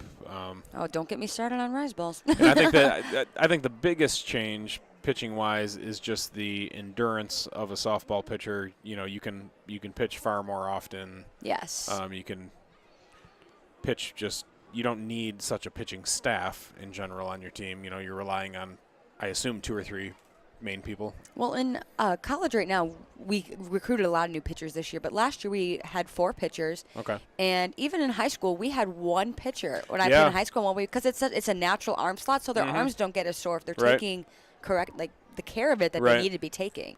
I think you can get just generally tired, though. You know, it's not. It is an easier. Yeah, it's an easier motion certainly with your arm, but you're still working hard out there. You know, I think pitching every game still sounds tough. Yes. You know? Houston Parker walks up to bat. Strike 1. I remember when I was working for the Tigers, we were hosting the All-Star game, and part of that was having the celebrity softball game. And that's so cool. I got to meet Jenny Finch, one of the great softball pitchers of all time, and I was really struck by how solid of a build she had. You know, you often see her on TV. You know, pretty popular athlete, and a beautiful woman, great athlete. But I didn't know until seeing her in person how solid her build was. Just really strong legs and just a superb athlete from a strength perspective. And I know she's faced major league hitters and just blown them away, you know, just how quick that ball gets on you from the softball distance. Yes, Jenny Finch is amazing. It's unbelievable watching her. Well, just because we pitch from 42 feet, 43 feet. Right. So, our miles per hour is not as quick, but sometimes the reaction time can be quite similar. Oh, yeah. And baseball players aren't used to that rise, you know, the ball coming underneath and a rise ball, you know, literally rising as it comes in. That's not something that really happens in baseball. It can be unbelievable. That's all I got to say. Right. Ground ball to Ramirez. Let's see if we can twist it this time.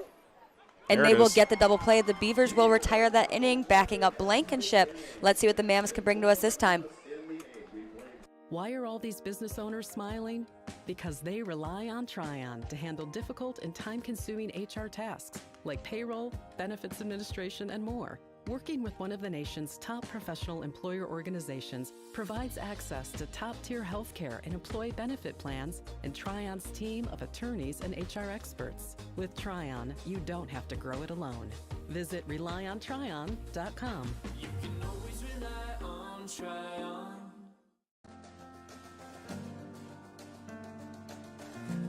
We joined Green Path and instantly felt a support around us. They developed a plan on paper, and this is how we're going to do it. The plan that they gave me was something that was sustainable. It was something I could do. It was actually lowering my payments monthly by hundreds of dollars. Choosing Green Path is a no-brainer.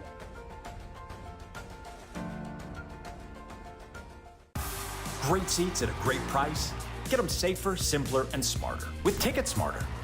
A proud partner to the biggest names in live sports and events, including ESPN events and iHeartRadio. Ticket Smarter has seats for over 125,000 live events and 48 million tickets for sale. All backed with the Ticket Smarter 100% ticket guarantee. Thinking about your next great live event? Think smarter. Think Ticket Smarter. Get your tickets your way, guaranteed at Ticketsmarter.com. And we are back here on the USPBL Network, and Jimmy John's Field. It's a beautiful night tonight for some baseball, Dan. Sure is. We got to enjoy it while we have the chance. Before it gets too cold and we start seeing some snow come down again. Just in general, it's amazing how fast the season goes by. You know, you don't start these USPBL seasons until, kind of late in May, and then you're playing every week, you know, pretty much every Thursday through Sunday, and it's a lot of games, but it's incredible how fast it goes. And, you know, now after this game's over, there's only 5 games remaining. Pretty crazy. I know, I can't believe it, especially like we talked about earlier, waking up and it's September. Yeah. Yep. It goes by so fast. I still remember being in June thinking about how much time we had left in the season, still getting to know the guys, and people still adjusting back to the league, and now here we are, almost done. Yeah, oddly enough, January through March never goes this fast. No, it doesn't. Now let's look at who we have due up for the Beavers now. We got Luke Fenley, the second baseman, leading off. Marcos Castillo out in center field batting second, and Dakota McFadden coming in third. Luke Fenley almost squares a bunt there. There we go. Speaking of the bunt. 0-1. End of the bat. See if Mitch Morales can get on that one. Beat it.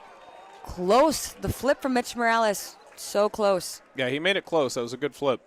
Good play, but just got that on the end of the bat and it got out of the box in a hurry. Beat the throw. When you have a quick runner like Fenley coming out of the box like that with a light right up in that little gap right there between first and second and almost between the pitcher, that can be extremely difficult to get there in time. Yeah, I mean, a really proficient bunter will sometimes try to push it in that direction, but that's not an easy place to bunt the ball. But yeah, I mean, if you can get a dribbler that way, you're gonna beat it out if you can run. Look at this. Houston Parker turns 2. Man. Turns 1 for the double play. Man, we are turning some double plays in this ball game. This is a quick ball game today. We've had some very fast innings. We're working fast here. There's a lot of swinging early in the count today, just in general. It hasn't been off just one pitcher or even one team or the other. Just in general, a lot of quick at bats. Dakota McFadden coming up to bat now. 2 down. Even though I've come to expect it, Dearman's still cracking me up on the mound. You know, there's a rock song playing in the background, and he's playing his air guitar. You know, just a Savannah Banana through and through. I think what makes me laugh is it's Dakota's walk-up song that Dearman is dancing to. That's true. Yeah, the dynamic between the two of them is always interesting. Yes. Well, it's cool to watch them play against each other when they play together at Banana Ball. And a similar demeanor. Swing and a miss. That's a quick strikeout for Dearman.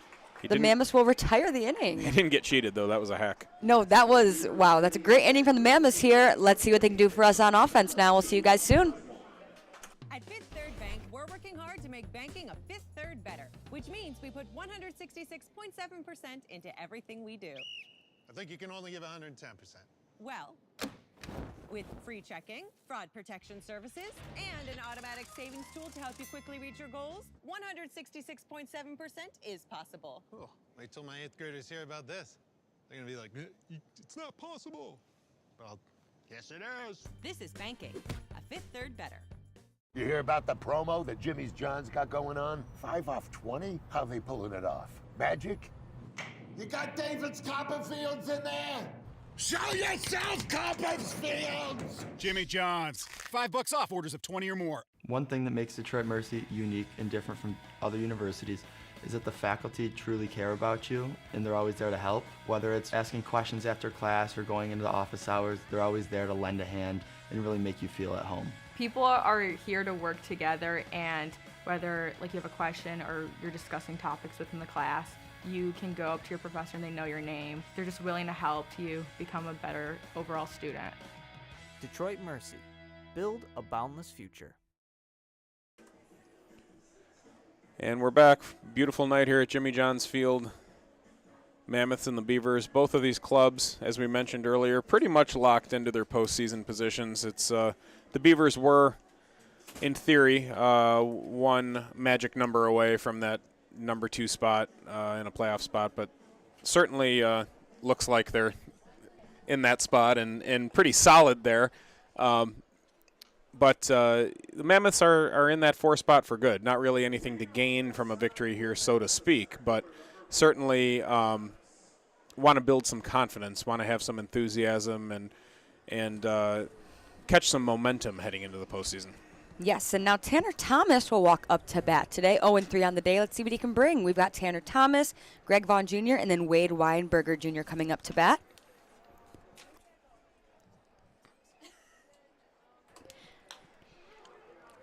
Tanner Thomas with a hard ground ball to first base, and J.D. Stubbs will make the play. That's 1 down. The quick at-bat theme continuing. Yes, it does. I mean, I don't mind it. You know, people say baseball games are too long. Yes, right? We're just about the 2-hour mark here. It's moving along. Although whenever you say that, it usually jinxes it, though. I know. We probably just jinxed it. But it's good for the pitchers, too. They want to work fast like that. Less pitches. Keep working it. Greg Vaughn Jr. coming up to bat. This is a big at-bat here for Greg Vaughn Jr. He hasn't really had a great approach at the plate today. He's struck out a couple of times. The one time looking with men in scoring position, I think he would like to have back. But very talented player who's been a successful offensive player in this league, and I think he would love to have a better at-bat for himself here before the day's over. And Blankenship will be stepping off the mound now, and a new pitcher will be coming in. We'll see you guys back here soon. Every summer, my family loves to have a neighborhood movie night in our backyard. And with my Chevy Blazer, I can head out and get everything we need for a great night. It has plenty of room for picking up friends, and the available hands-free liftgate is perfect for loading unhandy supplies. You know, it may be movie night, but my Blazer is the main attraction wherever I go. Lease a 2022 Blazer 2LT for just $239 a month for 24 months. Put it in D and see why Chevy drives the Motor City.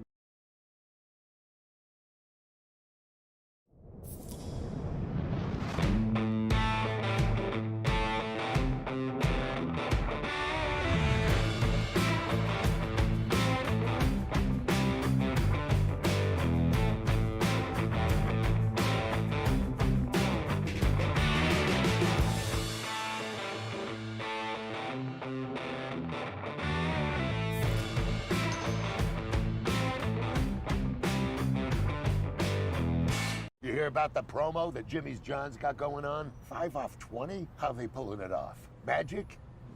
You got David's Copperfields in there? Show yourself, Copperfields! Jimmy John's. $5 off orders of 20 or more.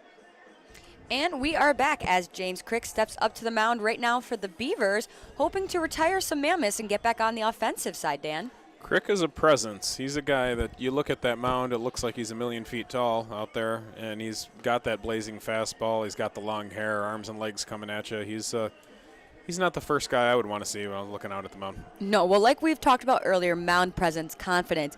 He has that physical dominance almost that you look for on the mound that a lot of coaches would love to see some height on that mound. So if you don't have that height, you have to bring that confidence, have to bring that attitude, and hold strong in your mound presence. Well, he's 6'5". He's got a good downward angle. When he releases the ball, it's tough for the hitter to pick up. It's tough to hit it with any type of an authority, heavy ball. It averages 91 miles an hour, can get it up to about 95 at times.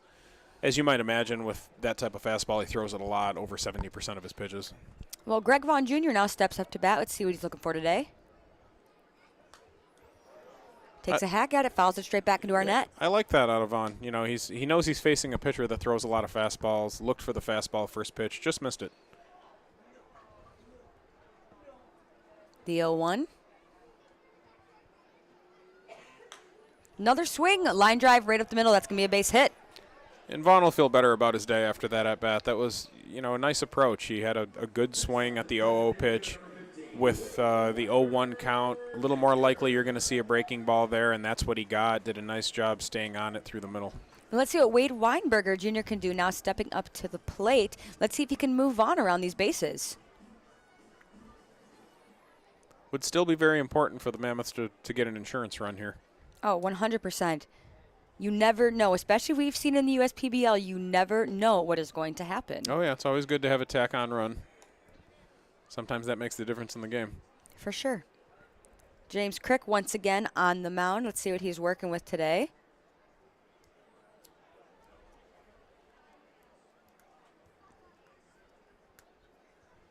The 0-1. High outside, reached 92 that time. Yeah, he can bring it.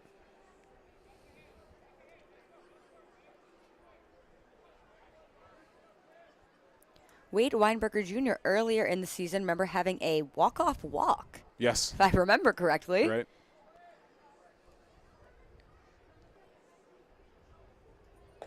Swing and a miss. 1-2. That was the classic fastball right by you. There's nothing tricky about that. Just came right after him. Got one down. Wayne Weinberger Jr. batting .250 on the season, 19 hits, 0-3 today. Call time. See if they think about having Vaughn run at some point here. He, not a quote-unquote base stealer necessarily, but he does have pretty good wheels, and in hopes of getting a tack-on run here, they may want to try to get him into scoring position. The Mammoths do have some speed on their roster. They do. Yes. Did he go? They will say no. We'll go to 2-2.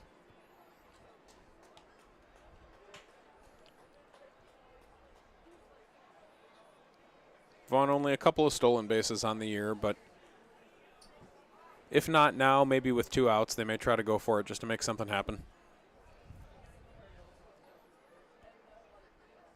Here's the 2-2. Swing and a miss. He will retire Weinberger. Coming up with Mitch Morales. Now we got 2 outs. He was located away from him, but he was late. That's the biggest takeaway there, is he was just a little bit late to that fastball away. Let's see what Mitch Morales can do for us here today. 0-3 on the day, but has had some great swings. Just waiting for one to fall now. Yep. And I wouldn't be surprised if he hacked early here at a fastball. He's going to look for a fastball, I think. So if he gets it, I would expect him to try to get the barrel to it quick. He's got that Top Gun mustache. Yes. You've noticed? Yes, he does. Swing and a miss. Tries to strike early, 0-1. Did you see the sequel? Yes, and I loved it. Yes, I did as well. Yes, I actually, one of my mentors from school is in like the movie critic business, and I got to see it ahead of time. Okay. Like before it was released, and it was one nice. of the coolest like premieres I've probably ever been to. I bet. It was so cool. Seeing it in a theater was definitely the way to go. Yes, it was awesome. Just the sound and the atmosphere and everything. Tried to question it, he did not go. We're 1-1. I think one of the better sequels in general that you're going to see. I mean, there's some exceptions to that. Godfather 2, obviously, way up there, but there's not a lot of great movie sequels. But No, there's just the originals are always better. Yep. Except this was fantastic. Yes. And I also a Miles Teller fan. So just watch. I've seen him a lot in like Divergent, other. Yep. But he plays a bad guy a lot. Yep. But he's a great actor, so I loved watching him on a different side this time. Speaking of The Godfather, he was very good in the Godfather series that they just had on Paramount about the making of The Godfather. He's pretty diverse in what he can do. He's just good at everything. Yep. All right, we're 1-2. We had Top Gun night here at the ballpark earlier in the season. With the Mammoths actually working a Top Gun jersey. Yes. Definitely a fan favorite. Yes. We're 1-2.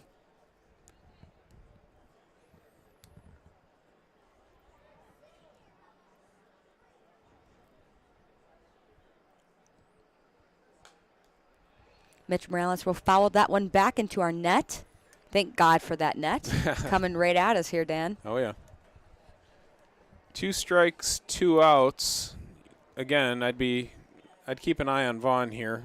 He doesn't have much of a lead, hands on his knees, so it doesn't necessarily look like he's going right here, but I wouldn't be surprised if he tries at some point. 1-2. Fouls it back once again into the net. Morales battling up there. He does have a good professional at bat more often than not. Just good approach at the plate, good contact hitter. Seems to have an idea of what he's doing.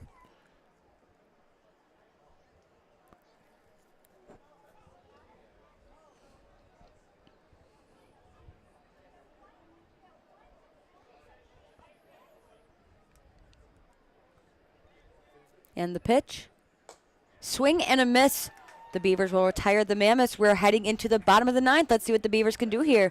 Stay with us. Let's see you soon.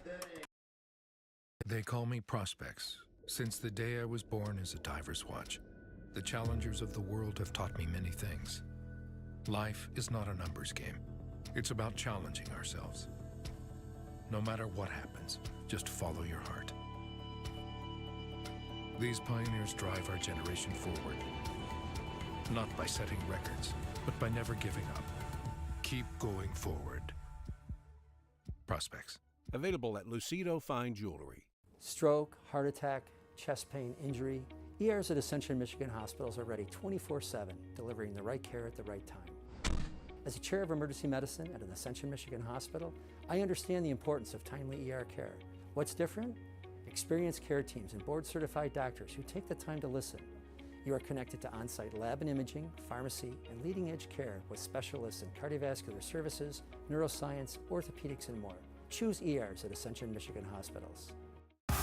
Great seats at a great price. Get them safer, simpler, and smarter with Ticket Smarter. A proud partner to the biggest names in live sports and events, including ESPN events and iHeartRadio. TicketSmarter has seats for over 125,000 live events and 48 million tickets for sale. All backed with the TicketSmarter 100% ticket guarantee. Thinking about your next great live event?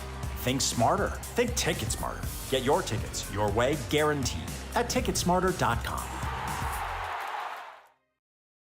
And we are back here on the USPBL Network, once again at Jimmy John's Field in downtown Utica, Michigan. We've got a new pitcher out here today, Kyle Bischoff out of Michigan State University, another hometown boy, Macomb, Michigan, really close to the area, Dan. Yeah, Utica Eisenhower product, one of those MAC Red schools in the area here, big high school, produces a lot of athletic talent. And Kyle Bischoff, a good quality closer, did a great job for Michigan State, and he really came into this league with a reputation of being a shutdown guy in the ninth inning, and that's something that he has a chance to do right now. Has a terrific arsenal, four-seam fastball that averages about 93 miles an hour, and he can run it up there pretty well into the high 90s at times. Throws his fastball primarily, over 70% of the time. Also has a slider that he throws a little over 22% of the time, and occasionally a changeup that he doesn't use very often, but certainly a great arm and somebody who's very adept at closing down ball games. Well, we are bottom of 9 right now. Mammoths up 2-1. 5 hits for both the teams here, so let's see what the Beavers can do now. It looks like we have Wellington Guzman coming up to bat, pinch hitting today. Felix Abaret will be following him in the lineup then with J.D. Stubbs. Start off with a big swing, and that'll be a base hit for Wellington Guzman. Just a great approach as a pinch hitter right there. It's one of the most difficult jobs in baseball, pinch hitting. You're cold. You sat there for 9 innings. It's tough to get up there and just be ready to pull the trigger, but he's facing a guy with a good fastball. He looked for the fastball on the first pitch, and he just hacked. Stepping up to the plate now is Felix Abaret. Let's see what he can do with Guzman on first base. Bottom of 9, now is the time the Beavers need to attack. Now or never, Dan. Yeah, we'll see. We'll see if they try to run him here at any point. Abaret's not a bunt guy, I don't think. But we'll see how Von Joshua decides to play this here in the bottom of the 9th. Well, Bishop starting off fast with a strike already, getting ahead on Abaret here.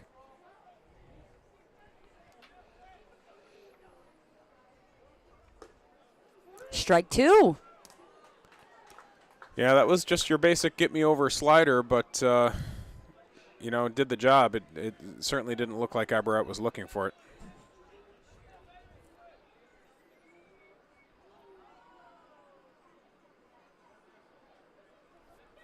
Here's the 0-2. Hit that over to Houston Parker. He'll bobble it, throw it to first, and he'll make the out.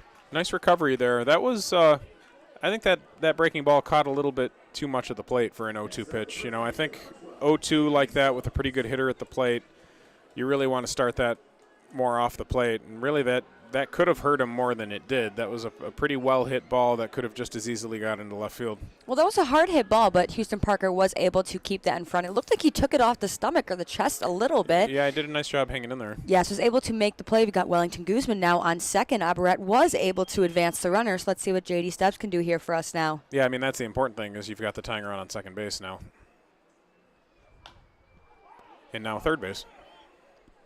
Was that a foul ball? Okay. No call to foul ball? I guess it was. Looked like he just rolled over a weak ground ball to the right side, but it must have hit his foot. Let's see what Bischoff can do for us here now, coming out of Michigan State University. Go green. There you go. McLean Baseball Stadium up in East Lansing. Let's see what Bischoff can do for us right here on the 0-1. Slider down in. That's that back foot variety that we talked about earlier. We're 1-1.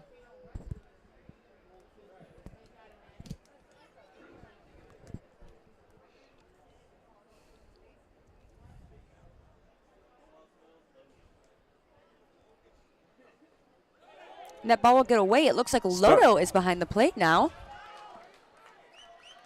And Wellington Guzman will advance to third. Yeah, Lodo's a good quality catcher. It's not easy to come in cold, though, and catch, and that's a ball that obviously he would have liked to keep in front of him. That's a pretty big pass ball. I mean, now you've got the tying run at third base. A fly ball can score him now. Another wild pitch can score him. Really, in a lot of ways, even more importantly, now the Mammoths have to play in, and that affects your defense. Yes, Mammoths rolled up and rolled in this time, getting ready to try and make a quick out to first and keep Guzman at third base, hopefully. And be a sac fly to right field. We're going to have a play at the plate here, I think. See, that's a shallow fly ball, and Guzman will stay. Yeah, he did not tag. It was shallow. Any kind of a decent throw would have got him, but I thought they might challenge him, though. Well, with momentum of Vaughn coming in, too, that's a really hard play for Guzman to make at the plate. Yeah, I think he probably made the high percentage play there, not going. Was he likely to get thrown out? I would say yes. But still, a lot of coaches will challenge the man there and make you make a good throw, make you put a good tag on, and they decided to hold and see what Ramirez can do here. Well, it's unfortunate, too, maybe just a little under the ball for J.D. Stubbs, because hitting a fly ball to the right side is exactly what you would want. That's what he wanted, yeah. He did just get under it a little bit, and he didn't quite hit it deep enough to get the job done.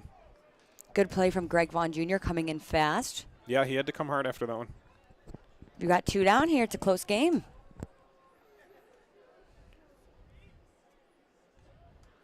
This is what it's all about if you're a closer.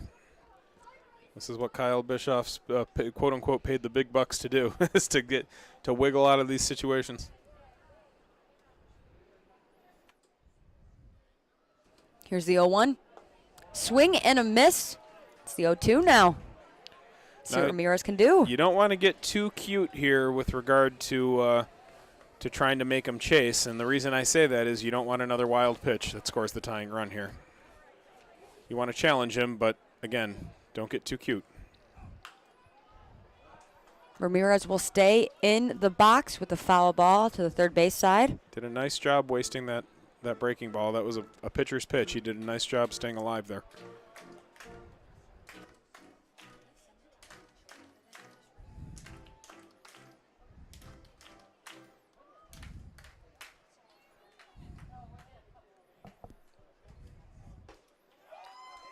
And that'll just miss outside. You can see Tanner Thomas right now on the screen looks visibly upset with that call. You know what? It was outside, but Loda, being the good quality catcher that he is, he made that look like a strike. That was a nice frame job. But I do think it was outside. Eric Ramirez 0-3 today. Nice block. Ball will stay low. Loda will keep the ball in front. That was a really nice block. We're 2-2. Wellington stays at third. Manager Taylor Jellikowski really thinks Loda's a good quality catcher, perhaps the best defensively in this league, someone that really has a chance to project at the next level. The 2-2 right here. Ramirez. Oh, boy. And it'll get down. Wellington Guzman will score. He fell coming around first. And it's a tie ball game, folks. Yeah, I don't think the fall cost him there. I don't think he was going to get to third, but he lost a wheel there coming around first base and kind of had to stumble into second. But, again, don't think it cost him. And now we're a base hit from the Beavers taking this game. Well, that's the hit Eric Ramirez needed today, coming in 0-3. That is the time that you need to step up and shine for your teammates, and he did not disappoint. Yeah, very, very nice clutch job. And you know, it's getting the hit is one thing, but as I mentioned, staying alive on a tough pitch before that is really what made that at bat.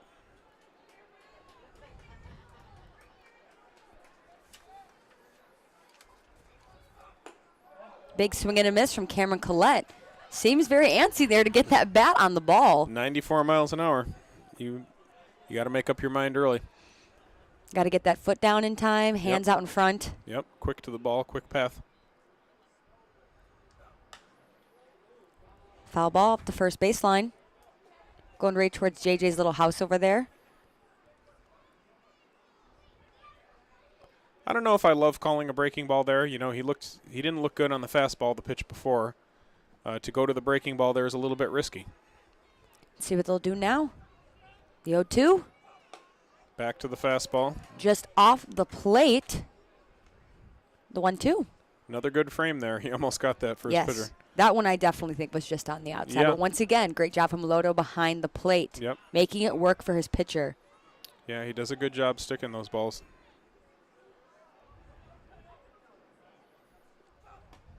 Again. Strike 3. We got a tie ball game here. Very similar spot.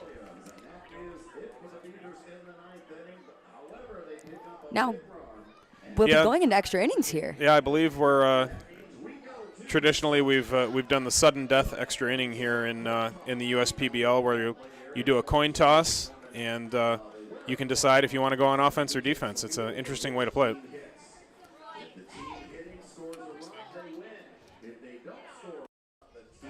And we'll see you guys back here again soon with who's going to be up to bat. Yep.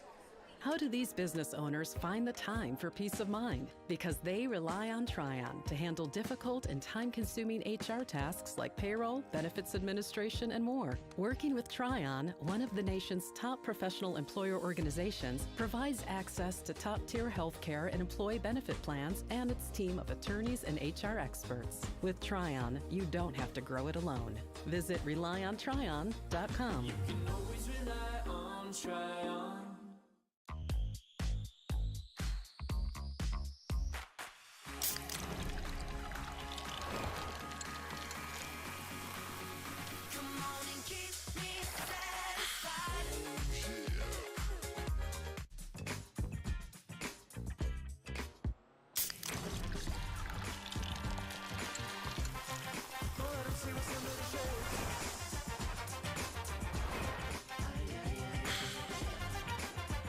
Slide into a new home. Work with a local mortgage pro who works for you. Get a cheaper, faster, easier home loan. Find a mortgage broker near you today at findamortgagebroker.com. And we are back here once again on the USPBL network with some sudden death baseball now. 2-2 Mammoths versus the Beavers. So the Beavers have decided to take the field, Dan. Mammoths up to bat. There will be a runner on first base who will be Mitch Morales today. If the Mammoths score, they take the win. Yeah, really interesting way of playing extra innings here in the USPBL. Basically, sudden death, as you said. If you win the coin toss, you can choose to either go on offense or defense. If you're on defense and you keep that man at first from scoring, you win the ball game. Obviously, if you're on offense and your runner scores, also that's a walk-off. You win the ball game. So we're not going to another half inning. This is it. It's someone's going to win here, one way or the other. Now, which side of the ball would you want to be on, Dan? I think it really depends on your personnel. I think if you feel really good about the pitcher that you have out there, which I think they do, and the Beavers do in this situation. If you feel good about your pitcher, maybe a guy who strikes people out, someone who misses a lot of barrels, I think you go on defense. But, if the flip side is true, you might want to take your chances with the bats. Well, I think it also depends, too, on who you have coming up to the plate next. Sure. Now, for the Mammoths, they're choosing to pinch hit right now instead for Connor Bagneski, I believe. Right. Yep. Yes. Brian Leaf will be stepping up to bat. Right. So Mammoths had the 9-hitter up. That could play into the decision making, as you mentioned. Going with a pinch hitter in this case. Also, you as a manager, you're asking yourself, we got a man on first here and one out. Do we bunt him into scoring position? Is that, and of course that's a personnel-based decision possibly as well. But do we go ahead and sacrifice ourselves to get him into scoring position and then have two shots at a base hit and scoring that winning run? Well, I think if they would have left Bagneski in there, bunting would have been the ideal situation. Yeah, I agree. But with Brian Leaf up to bat, I don't think that is what they're going for right now, obviously, as we have talked about. So let's see what Brian Leaf can do for us here. Big swing and a miss, run on the 0-1. Yeah, he's coming out of his shoes right away. Well, if you notice sometimes on Brian Leaf's at-bats, he does get antsy and seem to swing quite early. This might be an advantage for James Crick. I think, Taylor Jellikowski going to him is, like you said, deciding not to bunt, basically. Oh, and there goes the runner anyway. Mitch Morales will advance, make his way to second base. We have a runner in scoring position now. And now you can, I'd say Taylor Jellikowski made the right choice. Yes. You've got the man in scoring position anyway. You've got the stronger bat at the plate, and you could still choose to bunt here, bunt him over to third. That's still an option. But if you're the hitter, you're really trying to hit a ball to the right side and advance this runner any way you can. come in with a strike, 1-2. That's a ball that he could have handled, and I think he definitely could have hit that ball to the right side. And you can tell by the look on his face, I think he'd like to have that one back. Well, especially that being the outside pitch. We have a runner in scoring position right now. Yep. That is, hitting the ball to right field would be perfect place for Mitch Morales to tag up and move to third. Yep. And he takes another one, strikeout looking. That's a tough sudden at-bat. death. You know, like I said, pinch hitting very hard. It's a very, very hard role, but not a great at-bat there, taking 2 straight strikes with the winning run on second base. That's obviously not what you want. Well, we still have 2 more chances now. Let's see what Connor Emmett can bring to the plate now. And they will choose to intentionally walk him. It makes some sense. Set up the force. Bringing up a right-handed hitter might be part of it, but it's also bringing up a hitter that could maybe be a potential double play ball. You know, if you can get him out front of a breaking ball or if you can jam him with the fastball, now you can potentially turn the double play and win the game. And we have Sam Loda coming up to bat. Recently went in for Nick Caruso behind the plate, and now up to the plate, batting .310 on the season. Came in really recent and he's been doing quite well. Oh, yeah. He's a good prospect. Nick Caruso, potential player of the game today as well, though, with that home run. Yes. Good take outside. Yep. 1-0. You really want to be mindful as a hitter of getting something that you can drive here. You do not want to hit into a double play to end this game. See what James Crick comes at us with here. It's the 1-0. Oh. Deep fly ball to center field. Yep. That should score Mitch Morales. That's going to do it. That's a game winner, folks.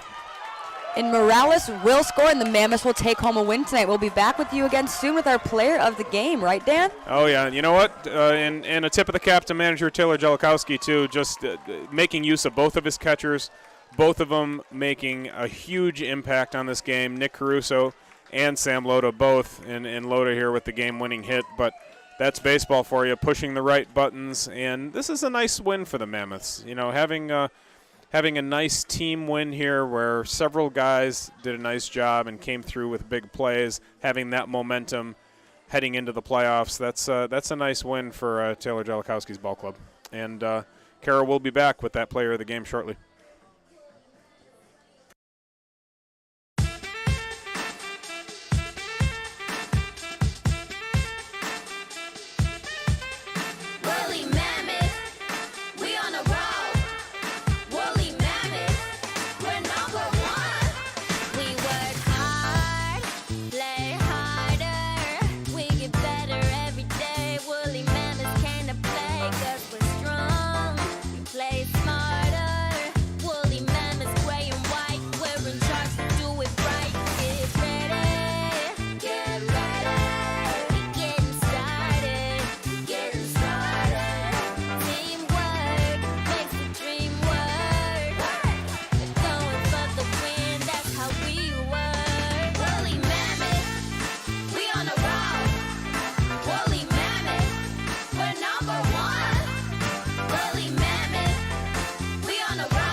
Player of the game, Sam Loda, and I'm so glad they already got you with the Gatorade, because sometimes they come over here while I'm standing here with the microphone and I get a little nervous. So Sam, I know you had just come into the game for Nick Caruso, so tell me all about what your mindset was coming up to bat and coming in to catch.